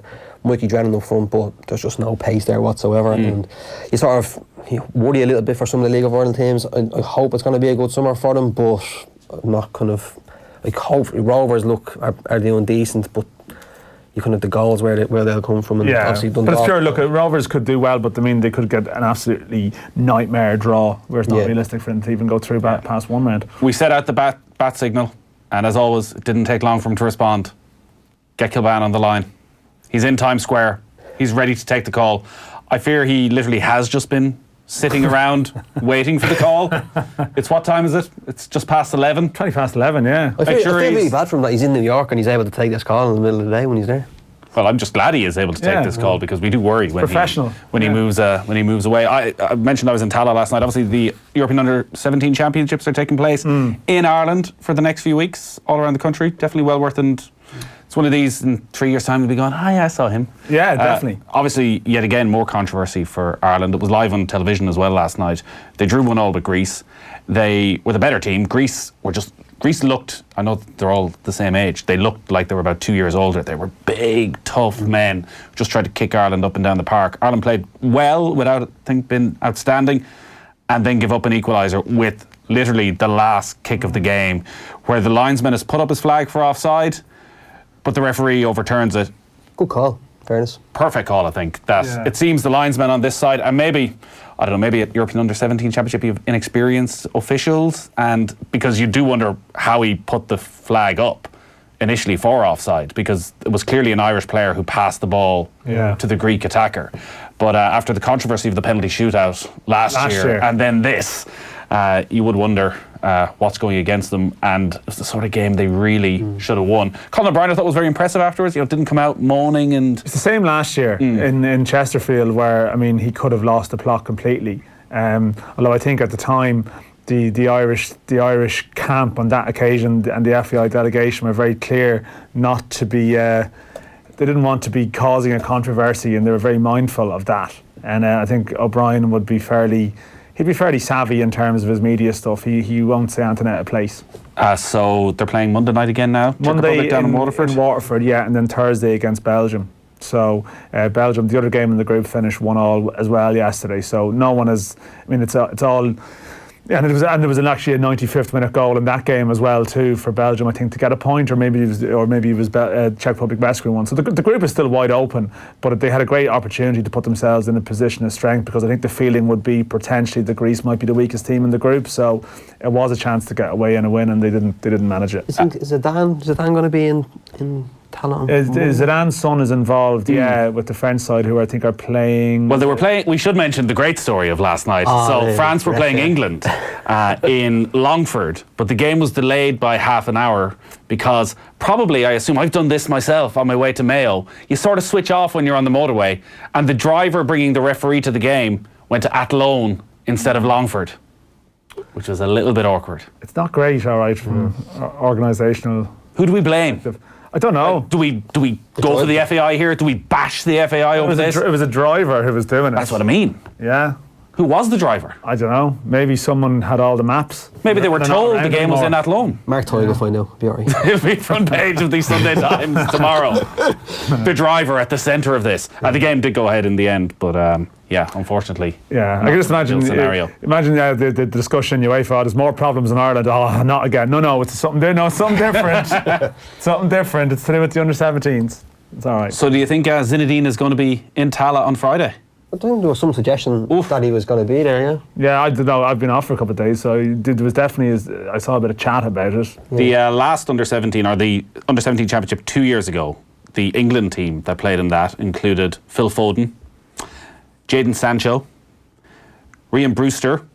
So there's a lot of good young players at this tournament. Yeah, I sort of recorded the Irish match and I watched back some of it last night, and I think there would be a feeling maybe that the current under-17 crop, the Irish one, wouldn't be like a vintage generation in terms of maybe early developers. Now, in time, they could turn out to be very good players, but maybe there wouldn't have been a massive expectation maybe around their chances. And they've been seeing there's some decent players. I mean, the only thing you would say that we are producing a lot of very good homegrown players now, but yet at the same time, the team last night, there was Joe Hodge, who impressed people, played with England in October, as recently as October, Charlie McCann, Manchester United, another English-born player, and Everett, who scored the goal. I've seen him play a couple of times, again, another English-born player. So we still, in certain positions, like to have Troy Parrott involved would have been a great story, I think, this week, to showcase like a creative Irish produced talent, because ultimately still for a group that has a very strong concentration of Irish born players, but still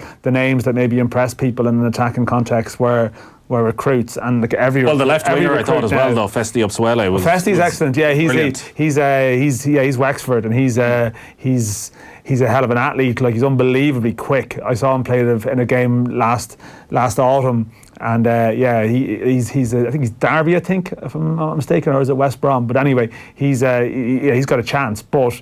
Maybe in other positions in terms of that creative central player, they are missing Troy Parrott a bit. It would have been great to have him available, as much as Troy Parrott burnout is something everyone needs to be very conscious of too. There's so much hype around him already, and there's 3 tournaments, 3 managers looking for him effectively, so you have to be careful in terms of being mindful of that as well. Yeah, so Monday night, if you're around Waterford, you should definitely go along, support the Irish under-17 team.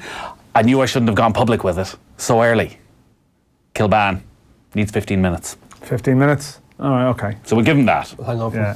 Do we think now we're actually going to get him on? Well, do you actually want to talk to him about it, or is this just... We just want to check in and make sure he's okay. That's what the Guinness... It's more, people are worried. They know he's been over there about 4 days. The Instagram pictures have been interesting. So we just want to make sure everything's fine. I think his Instagram is actually on private, so I don't think you really should have revealed that information. Damn it. Munster are in trouble in the Pro 14. It is the quarterfinals/playoffs. The crowds were disappointing. I saw Rory O'Connor from our place post. He said he could see all the letters on the far side of the stadium as the teams were coming out. Munster 6, Benetton Treviso 10 is the latest score. There are 61 minutes gone, so that would be a heck of a shock if Munster were to lose that game. The winners of that play Leinster in the semi-finals in a couple of weeks' time, but Munster with it all to do there. Let's quickly get the latest in the Premier League. Wolves against Fulham. We go to Molyneux and check in with Shane Pennington. It's still Wolves 0, Fulham 0, but early signs are in the second half that Wolves are up for it a bit more, no doubt. Nuno Espirito Santo has had some words to say at half-time as they look to try and clinch the 3 points here, of course, that will get them 7th place in the Premier League. They've had one chance in this second half, Diego Jota with an angled effort that just whistled past the right-hand post. It's Wolves 0, Fulham 0. And to the London Stadium, West Ham against Southampton. Guy Swindles. West Ham 1, Southampton 0. Visitors much improved since the break, though. They brought on Nathan Redmond for Danny Ings, and he almost scored with his very first touch. He's also been involved in another couple of moments that really did rattle the West Ham defence, but is still there just about keeping Southampton at bay. Well, in fact, West Ham are now coming into the game a little bit more again, but it's West Ham 1, Southampton 0. So we were talking about Mark Travers earlier, his man of the match performance in his Premier League debut for Bournemouth in goal in a 1-0 win over Spurs, and we were talking about Eddie Howe being a positive influence and been at a good club. Let's listen from Eddie Howe and what he had to say, admitting it was a bit of a gamble to start the 19-year-old.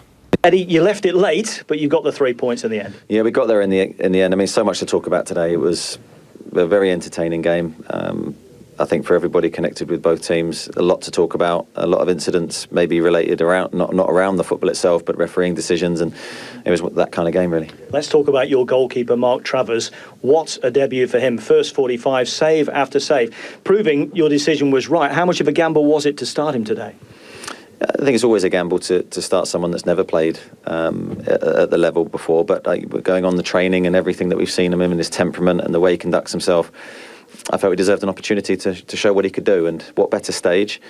I couldn't write a better debut, and congratulate him, and he deserves it. He's a great guy, and hopefully this is the start of a great career. He was buzzing during that first half in particular. Spectator second half, but a different kind of challenge. Had to stay focused. It was a game of a lot of learning for him. He'll take so much from that. There was the early moment where, I don't know who it was, but shot from distance, and that could have gone over his head, and that would have been a different day for him.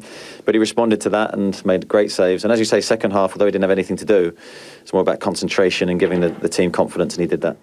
Yeah, the Bournemouth manager, Eddie Howe, talking about Mark Travers' Premier League debut this afternoon. It is the final day of the season in the English League 2. Drama, Dan. Well, yeah, Notts County are trying to stay up because they're, as I said earlier, the longest serving team in the Football League. So they went 1-0 up. They're 2 points behind Macclesfield. So they need to win and hope Macclesfield to lose at home to Cambridge, who are like fourth from bottom, not that good. So both teams were drawn at half time. Then Notts County went 1-0 up to overtake Macclesfield, because Macclesfield were 1-0 down, managed by Sol Campbell. Mark Kennedy was there, but then left shortly afterwards. Andy Cole is there. Andy Cole at Macclesfield. So, and Kieran O'Hara, we mentioned obviously earlier, who's been in and out of the team. So mixed reports on him. Very mixed reports. So Notts County overtook Macclesfield, and Macclesfield were going down until they equalised a couple of minutes ago at home to Cambridge. So as it stands, Notts County are going down on goal difference. But Notts County, like when I was over in Nottingham in January to cover Martin O'Neill's first game there, I was just reading the local papers about Notts County. Like Notts County had something like 16,000 people at a game over Christmas. Wow. And they did a ticket promotion for it. But I mean, that's a massive club potentially to be going out of the Football League with all the history. But the club, Daniel Taylor did a piece recently about the ownership of the club, a guy called Alan Hardy, and it's a real, I mean, some of the tales of I suppose, mismanagement and the poor stewardship of clubs in the Football League would shock you, and how some of the teams that have actually been in the Football League for a long period and how they just disappear sometimes out of the game completely. Bury are in trouble at the moment as well. Yeah, they're in a bit of trouble, although Bury actually looked like they were going to go up automatically today. But Jay O'Shea's been excellent there. So look, there is actually, we talk about the Irish in England, and naturally, like Mark Travers is great, it's a great story, but the amount of Irish lads playing in League 1, League 2, who stuff that happens today will have a massive impact on their livelihood, like on their career, on where they stand in life, in terms of the money that they're making is not spectacular. So in terms of going up and going down, there's quite a few lads involved in that in some shape or form. In the battle for promotion just in League 2, it's between MK Dons and Mansfield. Yeah. So Mansfield started the day ahead of MK Dons on goal difference. Yeah. But MK Dons are winning that game by 1-0 midway through the second half. So that would see MK Dons promoted automatically alongside Bury and Lincoln, and Mansfield will go into the playoffs. Yeah, so I mean, as I said, like Jay O'Shea has had an ex-League of Ireland player. He's had a brilliant season. I think he scored something like 16 goals from midfield for Bury. So there's all sorts of characters sort of scattered across the leagues there. See, like Yeovil, remember a couple of years ago, Paddy Madden scored for Yeovil to put Yeovil into the Championship. And Yeovil now... Dawson was there. Kevin Dawson. Yeovil have now been relegated completely from the Football League. Courtney Doofus, who was at Waterford last year, joined them, and he's gone down. So it can all change very quickly in that neck of the woods. Of course, Lee Power is the owner of Swindon, who are playing Notts County, and he's also been involved in an Irish football story recently. So a couple of penalties at Thomond Park for both sides. So Treviso extended their lead to 13-6, but Munster and JJ Hanrahan have just kicked a penalty. So it's now 13-9 to Benetton Treviso. 18 minutes left in the Sunshine Down in Limerick in that Pro 14 playoff. Been a goal at the London Stadium, a second of the match between West Ham and Southampton. Guy Swindles. West Ham 2, Southampton 0. Slightly against the run of play, it has to be said, in the second half. Wonderful work by Artur Masuaku down the left, though. Flew down to the byline, put in a dangerous cross. Forster pushed it out, but straight against Arnautovic. The ball went straight up in the air, and fastest to react was that man, Arnautovic, the Austrian, nodding home for his second goal of the game. West Ham 2, Southampton 0. And it didn't stay 2-0 for long. Let's go back to the London Stadium. Another goal. West Ham 3, Southampton 0. The Hammers running away with it now. Super goal too. Ryan Fredericks bursting through from fullback. Flicked the ball into Jack Wilshere on as a substitute after that long injury layout. Lovely back heel to Fredericks, who still had a lot of work to do, but he flicked it over the defender and then smashed the ball across Fraser Forster into the far side of the goal. Lovely finish. West Ham 3, Southampton 0. You did a really good piece with Simon Cox, was it last week? Yeah, I met him. When was it? Met him a few weeks ago, and yeah, the piece was in over last weekend. It's actually tying it in. They could have been safe. You're actually playing Rochdale. It was a Brian Murphy, yeah. The manager there. They were playing them. They could have got safe last week, and just even tying it in with O'Shea, talking about how it's an end of an era. If you go back now to that Euro 2012 squad with Ireland, like Simon Cox is still going with Southend in League One. You've got Glenn Whelan with Villa. Aidan McGeady, and actually Sunderland, who Southend are playing today. Who else is there now? Stephen Ward, but obviously it was a pretty old squad. Even that team, St Ledger's has retired since. Richard Dunn. Kieran Westwood goes for the Irish. Yeah, well, Westwood's still there. I think in terms of fringe players, there's got to be some. Westwood's coming up for that. Shane Long is Johnny Walters is retired, obviously. James McLean. Yeah. But it's just interesting because even like with Simon, I went over and I was went over thinking this lad's still going, he's 31. He's scored like 15 goals and 9 assists in League One, and like nowadays that's almost more than getting a call up again if he wasn't maybe kind of the wrong side of 30. But just going over, and he was so sometimes you get chatting to people and they're just happy to talk about everything, and he's going through this period in his life right now, Simon Cox, where basically the woman who he was with for since he was 17 years of age, and that's something with footballers. So many of them are with a girl who they've known from before they had made it, and he's now kind of having to go through this situation over the last couple of weeks where that relationship has ended, and he's now in a point where even though he had a couple of years in the Premier League and was in the Championship, he isn't set one of these lads who's set for life, even though he's kind of been in and around that, and he's doing his badges. He is actually. Yeah, he is doing his badges, and he's done them. I think he did them. I think he was telling me actually. I think he might have done them. With Paul McShane. Around a few of them, I think. I have to double check that. But yeah, and it's just you would have think now, kind of lads. If you got 1 year in the Premier League, even playing the Championship, there's lads in the Championship are on 40-50 grand a week. It's just crazy stuff, and but yeah, so like Southend, I think it's on telly because they play Sunderland. Yeah, those games are 5:30 kickoff. All the Southend are they're only out of it on goal difference, but Plymouth, Graham Carey's there, AFC Wimbledon are just ahead of them with Dylan Connolly, who hasn't really been playing, Shane McLaughlin, a fella from Kerry. There's all sorts of lads for whom it matters a lot what happens today. Walsall, Liam Kinsella is there, Scunthorpe, so they're right in the mix as well. So. Yeah, this is 5:30 today. I mean, it'll be fairly dramatic stuff, I mean, Sunderland have sort of fallen off a cliff in recent weeks and they're basically playoff bound now, So yeah, a Sunderland-Portsmouth playoff final, apparently. I was doing a game last weekend with Stephen Elliott, who covers all the Sunderland games, and Sunderland played Portsmouth last week in the league and they drew, and he was saying the atmosphere was fairly tasty. They obviously met in the Chequers Trophy. There was 90,000? 80,000. Yeah. So that would be amazing. Yeah, Charlton are the other team in the mix. We're talking about lads who are in League 1, League 2 and they're fighting for their lives, and not to put too much in a downer for it, but that's what probably some of these Irish lads in their 17s have to look forward to in the next few years. 100%. That's going to be... And they're the ones who make it. They're the lucky ones. That's going to be their career almost, which... Well, putting a downer on it, Well, he had it a couple of seasons ago, wasn't it? Mark O'Brien, who scored for Newport to keep them up, and he'd nearly been out of football. I think Sky are doing a documentary soon on the Jimmy Glass story. Yeah, it was on last night. 20 years ago. Yeah, the goalkeeper who come up in injury time and scored for Carlisle. Yeah. So these are the stories that this round of fixtures tends to throw up, and it's a world away from talking about whether Virgil van Dijk is brutal or not. Munster have kicked another penalty. It's Munster 12, Benetton Treviso 13 minutes left at Thomond Park. Lads, Van Dijk is probably the second best defender we've ever seen from Holland after Jaap Stam. Oof, not sure if I agree with that. No.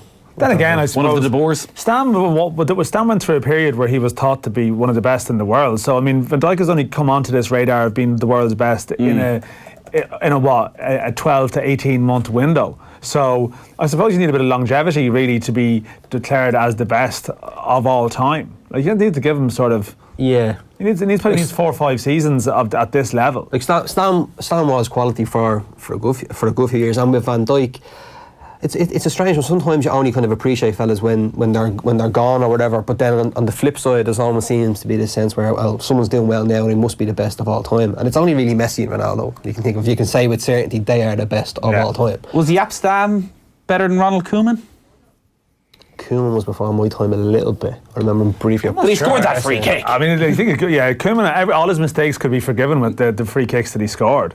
I mean, any goal in the Champions League final. It's very hard with Dutch football above any other country trying to define their greatness, because Hullet played centre back at times. Didn't Rijkaard play? I think Rijkaard did. I'm not sure. In defence, Hullet played maybe played as a bit of a sweeper at times. Yeah. So, like, if they're in the mix, suddenly Jaap Stam is. Well, Stam wasn't a very historic team as well with Man United. Was he ever not brutal? Well, wasn't there that element where Ferguson tried to justify? I remember when he got rid of him because he described the Nevilles as busy with a very expletive after that, and he kind of had a goal, not having a goal, but kind of maybe revealed some secrets about what was going on at Old Trafford.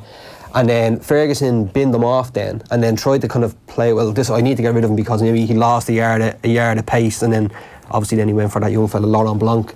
But then that kind of maybe people kind of our Stam's reputation was sullied a little bit. But going back, he was just stood up a brick, but he was quality.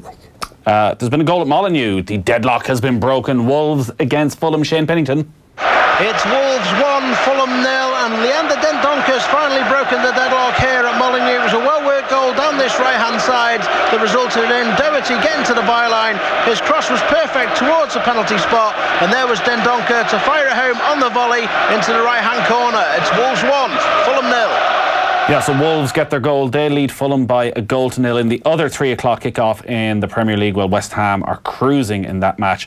They are 3-0 up with around 15 minutes remaining against Southampton. Earlier, Bournemouth beat Spurs by 1-0. Cardiff and Palace get underway at 5:30.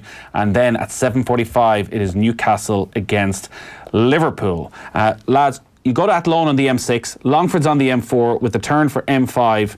Whoever that driver is, he needs to pack it in. Joke shop, says Ken, a Killaloe man living in Dublin. I lose my head when I go past Lucan, so this is all alien. So he's suggesting that maybe did they think they had to go to Athlone? Was that the insinuation? Well, no, I'm just making the point that when you come to Kinnegad, the road splits. Sometimes you're maybe not concentrating. You're listening to us on the radio. Yesterday evening, you could have been tuned into the show. Well, you have that M7, M8 thing where you're meant to switch off to go to Cork. Oh, I've done that. I've done that, yeah. Oh, nightmare scenario. Even the Galway. You have to go for bloody miles. And the Galway Sligo one as well. But that's what he did. Yeah. The Galway Sligo. So if you're going to Sligo, you turn off for Longford. If you're going for Galway, you keep going to Athlone. Yeah. So that's the mistake he made, Dan. Yeah. See, even you're confused. So how can we blame this man? Yeah. Hurdles have been a culture, isn't it? Bloody hell. Bring Johnny back. It's not the Dublin Gazette you're on now. No. Wow. Steo in Dublin, one of our many Dublin listeners, and listen, everybody's allowed to tune in, but no Dubs allowed back presenting the show in future, unfortunately. Ask Dan where that Guinness is. Oh, the Long Hall. It's called the Long Hall. I saw him pictured outside it. Yeah, and it's sort of partnered a bit with the owner, which Street. Lends me to believe that he was, the big dog walking in. Did I mention I have 110 caps? Did I mention I have 100? What? A free pint for me and everybody I'm with? Yeah. No, it's in East 34th, I believe. I believe. John O'Shea scoring that goal against Germany is my favourite memory in green, says John and Nace. That was a great moment. It's up there. Right on deadline though, but still a good moment nonetheless. Yeah. Would Paul McGrath be able to contain Messi? Asks Paul in Longwood. Will he contain Roberto Baggio? Who has retired with the badge of honour to say they contained Messi? Chris Smalling. I say there's probably like a lad in like Valencia's under 14s who's living off that, where he managed to have a good game against them when he was a kid, but yeah, exactly. Like he had a bad day that day. You're still growing. Scored twice, but one more chance to enter our competition with Carling to celebrate their Play in a Premier League pitch campaign, which gives you and a friend a chance to win a trip to play at the Emirates Stadium. This includes flights, overnight accommodation, and the chance to watch the last day of the Premier League season from a suite at the stadium. You must be free to travel on Sunday week. So the match is taking place on Sunday week. Arsenal are away on the final day of the season, so you'll be playing that day at the Emirates Stadium, and you'll return the following day, May 13th. So don't enter unless you can go. To enter, simply tell us who this mystery voice is. Well, speaking of Kevin Kilbane, himself and David Brady forgot their Saw Doctors trip, CD, for that trip to New York. They got a bit heated. I heard they were actually throwing their hair gel at each other. To enter, text your name and answer to 53106. Thankfully, I am working on the final day of the season, so can't make the end of season game. Unlike last season when we went to the Etihad Stadium, played at the Etihad Stadium. The day after Manchester City won the league, the dressing room hadn't really been changed overly. They still had all the signs up, their motivations for the final day that the backroom team had obviously put up, trying to get to 100 points. All the records they could break were up inside the Manchester City dressing room, trying to push the players on, which they did. I think the Gabriel Jesus scored the 94th minute to win the game and get Manchester City to 100 points. Anyways, it went to a penalty shootout. And unfortunately, I missed the deciding kick. Oh, no. I bottled it. I literally, I'll be honest, I bottled it. I was going to go in the right corner. And as I was running up, I thought, no, I'll go the other way. And in the end, I just kicked it straight down the middle at the keeper. And again, I think Phil Egan was the goalkeeper. All you need to do is put it in the corner. He's never going to reach it. Yeah. So it was, that was a low point in my life. It was, yeah. Was many people there? No, there was nobody watching. No one there. There was 22 players, though, who, I've been giving it the hard sell for a good two hours at this stage of what I was going to do. I missed a penalty on the pitch at Anfield at half-time in Jan Mulvey's testimonial. What? It was Liverpool against I think, PSV in 1995, and our team was overplaying in the tournament, like an international. Who's your team? RD United. Square United and RD. We were played in a tournament we were invited to some invitational tournament. I'm not sure how it came about. It was like another team from Westmeath and teams from around England, and I'm not sure from beyond. And it was like 12, 16 teams, and a person from each team got to take a penalty at half time at Anfield. So Rob Palmer from Sky Sports was the goalkeeper, who was like an adult. And and I was 13. So it wasn't actually a bad strike, but he saved it in front of the cop. Yeah. So there you go. Wow, what an experience! There was people there, yeah. I still have the tape of it at home. So you need to bring that in. Yeah, so we all went get it digitally remastered. At half time to take the penalty, like whatever, the 12, 14, like one of these things you see at any match now. You see kids being rolled out into the pitch at half time to have a kick about or take penalties or whatever. But yeah, I was a bit annoyed that he actually seemed to make a bit of an effort to try and save that one. But there you go. That's what I was asking, was anyone there? Because I don't know what the attendance was of that particular match. It's the reverse of the Neville Southall Michael Owen I was literally video, thinking that is where. Have you ever seen this? Was this where? So Michael Owen, I think it's a. He's making it easy to give. The skills of Michael Owen or something, but Neville Southall is coaching the goalkeeper, and the goalkeeper's a kid. He's 13. And Michael Owen keeps banging in these goals. And he's celebrating. Neville Southall's like, yeah, well done. Well done. You've scored against a kid. Yeah. But isn't that line where he just says, well done, he's 13? Yeah, exactly. Sorry, I did actually see that clip, yeah. All right, here, let's go to Cardiff City Stadium because Ron Jones is waiting patiently on the line. Evening, Ron. Hello, Nathan. How are you? Very well. Must-win territory for Cardiff City. Oh, it certainly is. They've got 2 games left. This one, of course, and then last game of the season away at Manchester United. And they have to win both of them. It's as simple as that. Brighton currently are safe, let's put it that way. But if Cardiff win those 2 games and Brighton can't gain any more than another point from their 2 games, and remember they're at Arsenal tomorrow, and then their final game is at home to Manchester City.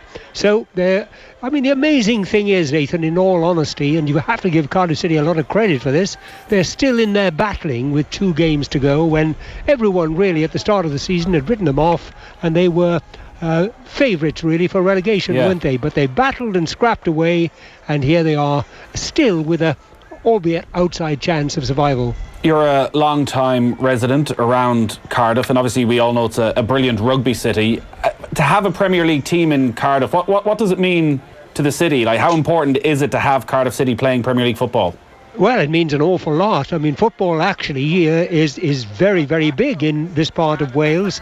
Obviously rugby is thought of as the national sport, but there are far more football teams than there are rugby teams, and from much of Wales, especially in the north and the middle of Wales, football is very much the premier game. So a Premier League side, and of course unfortunately, as you will well know, we lost Swansea City as a Premier League side last season, so Wales will be without a Premier League side, neither Cardiff City or Swansea City, if Cardiff City are relegated. It will be a huge blow.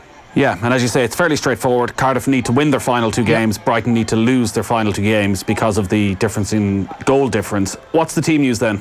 Well, the team news is Cardiff City made 3 changes from the side which lost disappointingly at Fulham last week. Murphy, Reid and Ward come in for Bakuna, Hoylett and Niasse. As for Crystal Palace, and remember, it wasn't too long ago that Palace were in some danger of relegation, but Roy Hodgson, to be fair, has lifted his side, and they do have talented players, of course. They've lifted them up to the glorious height of 12th. Well, they make 4 changes. In come Batshuayi, Townsend, Ayew and Ward for Van Aanholt, Koyate, Meyer and Benteke. Benteke is injured. He has a cheek injury sustained last week. All right, thanks a lot, Ron. Enjoy the game. Cheers, Nathan. So that is Cardiff against Crystal Palace, gets underway at 5:30. Into the final stages of the 2 3:00 kickoffs, still West Ham leading Southampton 3-0 and Wolves 1-0 up against Fulham. JJ Hanrahan off the bench has just kicked a big penalty for Munster. 3 minutes left and they have gone in front against Benetton Treviso. They now lead by 15 points to 13 in that Pro 14 quarter-final. There's 3 minutes left for Benetton to spring an almighty upset. We'll take a quick break and we'll run you down through all the day's full times. Football on Off the Ball. Brought to you by Boyle Sports. Now with same-day withdrawals to your Visa debit card. Taking Stock with Vincent Wall. Each week, Taking Stock takes a wider view of the world of business and finance. This week, the 5G arms race and its economic and security concerns for the present day and future. We focus on Germany and its economic and banking issues, and the story of Primark and Pennies. Taking Stock with Vincent Wall. Download the podcast now or tune in Sunday morning at 10. Brought to you by PwC. On News Talk. Have a great afternoon with Harvey Norman, the #1 choice for deliver and install of your home and kitchen appliances. Go, Harvey, go! This May bank holiday, visit screwfix.ie for 5 days of massive savings. Like €23 off a DeWalt brushless twin pack, including 2 batteries, charger and case for just €185.95. And €18 off the hose lock compact reel with 25-metre hose, now only €34.95. You'll also get free delivery on orders over €70. But hurry, offers end bank holiday Monday. Screwfix, here when you need us. While stocks last, prices valid until 6th of May. Visit screwfix.ie for delivery details, charges and T's and C's. What's yellow and blue and got room for you? You Store It. You Store It is Ireland's best and most trusted self-storage provider. And with custom-built storage facilities throughout Ireland, you're bound to be close to a You Store It. With 24-hour access 7 days a week. Visit our website, check out our 5-star reviews and book today for home or business storage. What's yellow and blue and got room for you? You Store It. Visit youstore.ie. This ad break takes 2 to 3 minutes. In that time, cold water shock can cause uncontrollable gasping, increased heart rate, panic, incapacitation and drowning. Just 2 to 3 minutes. This is Water Safety Ireland. Know how cold our waters can be. Stay away from edges and wear a life jacket on or near water. For advice, visit watersafety.ie. Arnott's Mega is here. It's too big to contain. With 20% off almost everything. Something this mega won't stick around for long. Ending this bank holiday Monday. Don't let it get away from you. Best get moving. Shop in-store and online at arnotts.ie. Enjoy your independent time this Saturday. Be the host with the most with Weekend Magazine's summer series on eating with friends. Our guide to what to cook and how to throw a stylish get-together. Don't miss part 1 on starters with exclusive recipes from Clodagh McKenna and the Little Green Kitchen. And in sport, world boxing champion Kelly Harrington talks to Vincent Hogan about her long road to the top and her Olympic dream. Irish Independent on Saturday. It's your weekend.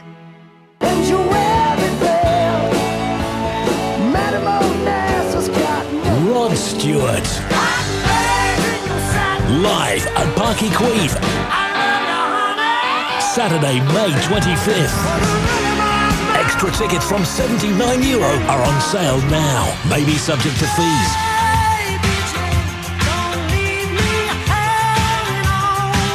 Presented by Akin Promotions. Subject to licence. Take steps to improve the energy efficiency of your home. Generate as much as 80% of your electricity requirements with solar PV panels from Energlaze. SEAI grants of up to €3,800 also available. Every upgrade you make makes a difference. Football on Off the Ball. Brought to you by Boyle Sports. Now with same-day withdrawals to your Visa debit card.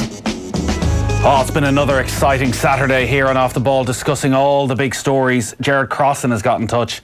You stay straight for Longford and Sligo, you turn off for Galway. Jeez, lads, get it right. Yeah, I thought Galway is the one that you miss it, almost like you would miss the...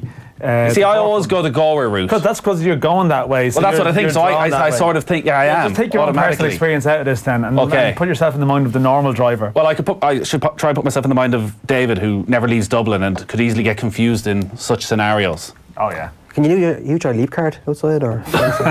You should try it. Right. We should send you on a little expedition, like we have sent Kevin Kilban to New York. Oh no.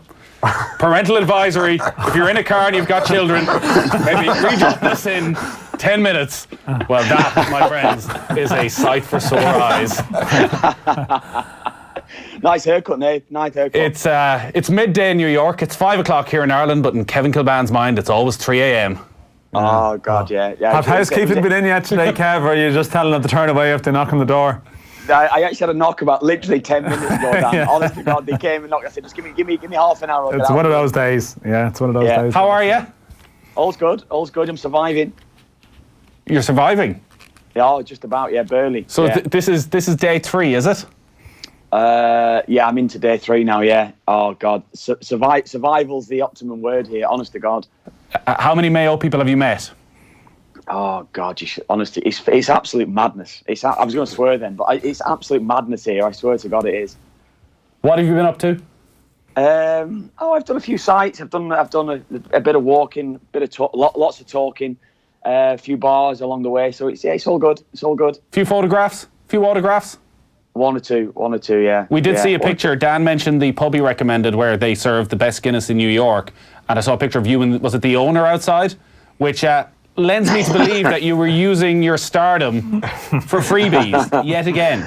I'll tell you, it's a great bar, the Long Hall. What a pub, what a great pub, great Guinness as well. So yeah, it's been good. Yeah, it's been good.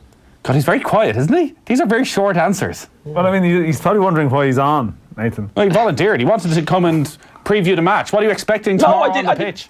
Let's be honest now, I didn't volunteer. You texted me about half an hour ago, I just wanted to make sure you were okay. Before I come on national radio. Jesus Christ, come on. I just wanted to make sure you were okay. I heard rumours that all the Mayo folk are gathering in Times Square at 6 o'clock this evening, New York time, so you've still got a while to go, Kev, to sing the Green and Red of Mayo. How beautiful would that be? 6.5 hours. Yeah, we've got a do tonight. We've got Rosie O'Grady's just down from Times Square, actually on 7th Avenue. So we've got a bit of a do. We've got a do on tonight. David Brady's hosting, and I tell you, it'll be madness. Who else is there? Who else is there? What do you mean? What sort of superstars? What sort of superstars are going to be there? Tonight. Not that I'm annoyed at missing out or anything. But. Yeah, no.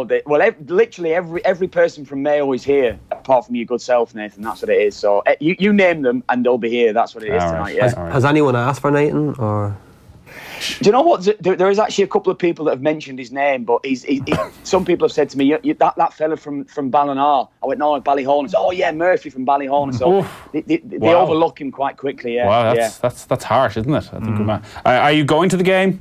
I assume he is. I'll try. I'll try and make it. Yeah, I'll try and make it. Yeah, I will. Are tickets hard to come by? Oh, you wouldn't even believe it. I swear to God, now unbelievable trying to get a ticket for this game, and everyone's looking for a ticket. Everyone is trying to get hold of people who they know to try and get a ticket or two here and there. Yeah, so I'm out here with a few cousins, so yeah, I'm trying to get them all sorted. So hopefully we'll be okay. Yeah. And are the players out enjoying themselves? I presume they're thoroughly professional and keeping the heads down. Well, you tell me. You're the man in the know, Nathan. So I don't know. Let's just say I've not seen them. I haven't seen them out here. No, I haven't. That's very defensive. He sounds like he's lying there, doesn't he? That actually I haven't seen them. I see Rob Henley's dad had a winner of Punches 10 yesterday. He was an owner of a horse yesterday. So he was one of the few Mayo men left behind. There you go. There was a few of the family was over the road from me last night. Yeah, a few of the players. I think the O'Connor's dad and Anyway, they were local to where I was last night. Yeah. Well, this wasn't half as exciting as I thought it was going to be. Yeah. What do you want from me? What do you want from me? Firstly, I thought you were going to be in Times Square, not in your hotel room. I'm trying to be sensible here. I told you I was going to get a shower before I came on. I'm trying to just keep the head here, trying to be sensible talking to you. It does look like the most boring hotel room in the world. It's like beige. Yeah, I'll turn the camera around and flick it out the door or something like that. Well, don't do that. So when are you coming home, Kev? I'm coming Monday night. I'll ride back into Dublin on Tuesday. Yeah. Great. Well, enjoy the game. Are you going to do some live updates tomorrow? I don't know. We'll see. We'll see. Yeah, we'll see how drunk I am when there's any updates to be done. That's what it'll be. Yeah. Okay. All right. We let him go. Any token football questions when I ask him? Anything we want to? Anything? Did he see Mark Travers? Debbie probably didn't. Oh yeah. Well, Kev's missed out. I've just watched Wolves and Fulham. So Matt Doherty creating another goal. So that was great news for us as well. So it was all good. Yeah. Football Insight, live from New York. There you go. He never switches off. Yeah. No. Yeah. No, so yeah, exactly. But what I'm trying to say to you, Nathan, what the hell have you wanted from me here? What do you want me on for? That's what it is. Times Square. This was the plan that we discussed in advance. Exactly, some colour. The people want the sights and sounds. The Mayo people doing something a bit crazy. Not you sitting in your hotel room.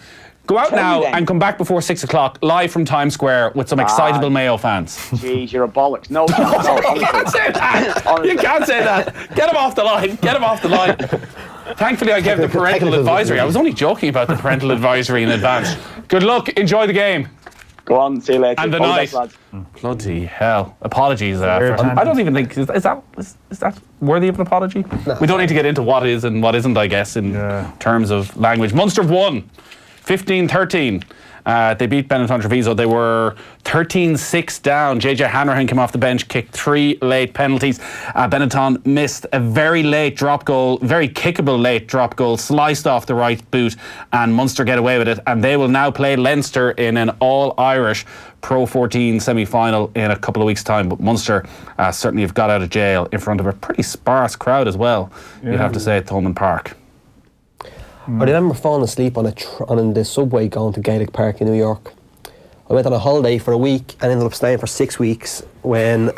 See, this is the sort of stuff I wanted from the I actually was at a stag of the weekend of a New York GA match, and it is quite hard to get to. It's great plans to go, which didn't end up happening. Van Cortlandt Park, it's out in the Bronx. Whenever I was growing up, I was hearing about Gaelic Park, and my dad and my granddad both would have went over and played GA there, and it was made out as if it was this like coliseum of like Gaelic football, and you couldn't even walk past it without even recognising it. But I remember, like, again, probably being in a similar state to Kev there, being a bit drunk and falling asleep on the subway on the way to the match, but somehow surviving. It was grand. There you go. Well done. I saw a photograph of them going to Longford at home. I saw a photograph this morning of Gaelic Park, and the Port Authority or the Transit Authority, it seems, have knocked the clubhouse in the last couple of weeks. Oh, really? Which is unfortunate. That is pretty unfortunate, to be honest. Very unfortunate. Also unfortunate, Pearl, Notts County are gone. The oldest founder member of the Football League, whose colours, their jersey, inspired the Juventus colours. And so they were founder members like in 1882 with around 12 or 13 other clubs. I was trying to look up to see who the other ones were, but I think Preston are one of them and a few others. But it's a real piece of history. But they've got Swindon come back and beat them, so it made the Macclesfield match irrelevant. Port Vale, did they win now? Possibly, yeah. I think Accrington as well. Burnley? Yeah. It was all clubs in that sort of neck of the woods, you know. Apparently Port Vale's ground is like the Wembley of the North, someone once said. I don't know if that's true. I don't know. Is that very easily, something they would say ironically? Yeah. No, well, when I lived in England, one of my housemates was a Port Vale fan, and one of the other lads and he described it as the Wembley of the North. Well, that was originally as opposed to now. Like, when it was established. That makes a bit more sense. Let's get the full times from the Premier League. Wolves against Fulham. First up, Shane Pennington. It's Wolves 1, Fulham 0, and Nuno Espirito Santo's men all but guaranteed themselves 7th spot in the Premier League. 1 goal was enough to win the game for them. That came in the 76th minute. Doherty with a cross from the right-hand side, and Leandro Dendoncker fired home from 12 yards out. Wolves had previously missed a whole host of opportunities. Jota had hit the bar with a stinging effort from the edge of the box, and Doherty had forced a really good save from Rico with a close-range header. It wasn't Fulham's day. They offered very little. It's finished Wolves 1, Fulham 0. That victory guarantees Wolves 7th unless Leicester can win their final 2 games. So Leicester would need to beat Manchester City on Monday night. The other game was at the London Stadium. Very straightforward in the end for West Ham in their last home game of the season. They were taking on Southampton. Guy Swindles. West Ham 3, Southampton 0. So the Hammers' homes games finish on a high. At times it didn't look as if that might happen. Southampton started both halves very well indeed, but in both halves West Ham came into the game and then grabbed the goals that mattered. In the first half, Noble threading through for Arnautovic to finish. Arnautovic made it 2 with his second, nodding home from close range after good work by Masuaku. And then a lovely goal, the best of the lot. Fredericks and Wilshere combining before Fredericks smashed the ball home. Southampton a little bit unlucky, but it's West Ham 3, Southampton 0. Yeah, so that moves West Ham, or keeps West Ham 11th in the table. They will have a chance of finishing in the top half come the final week of the season. Wembley of the North, we should never have doubted you.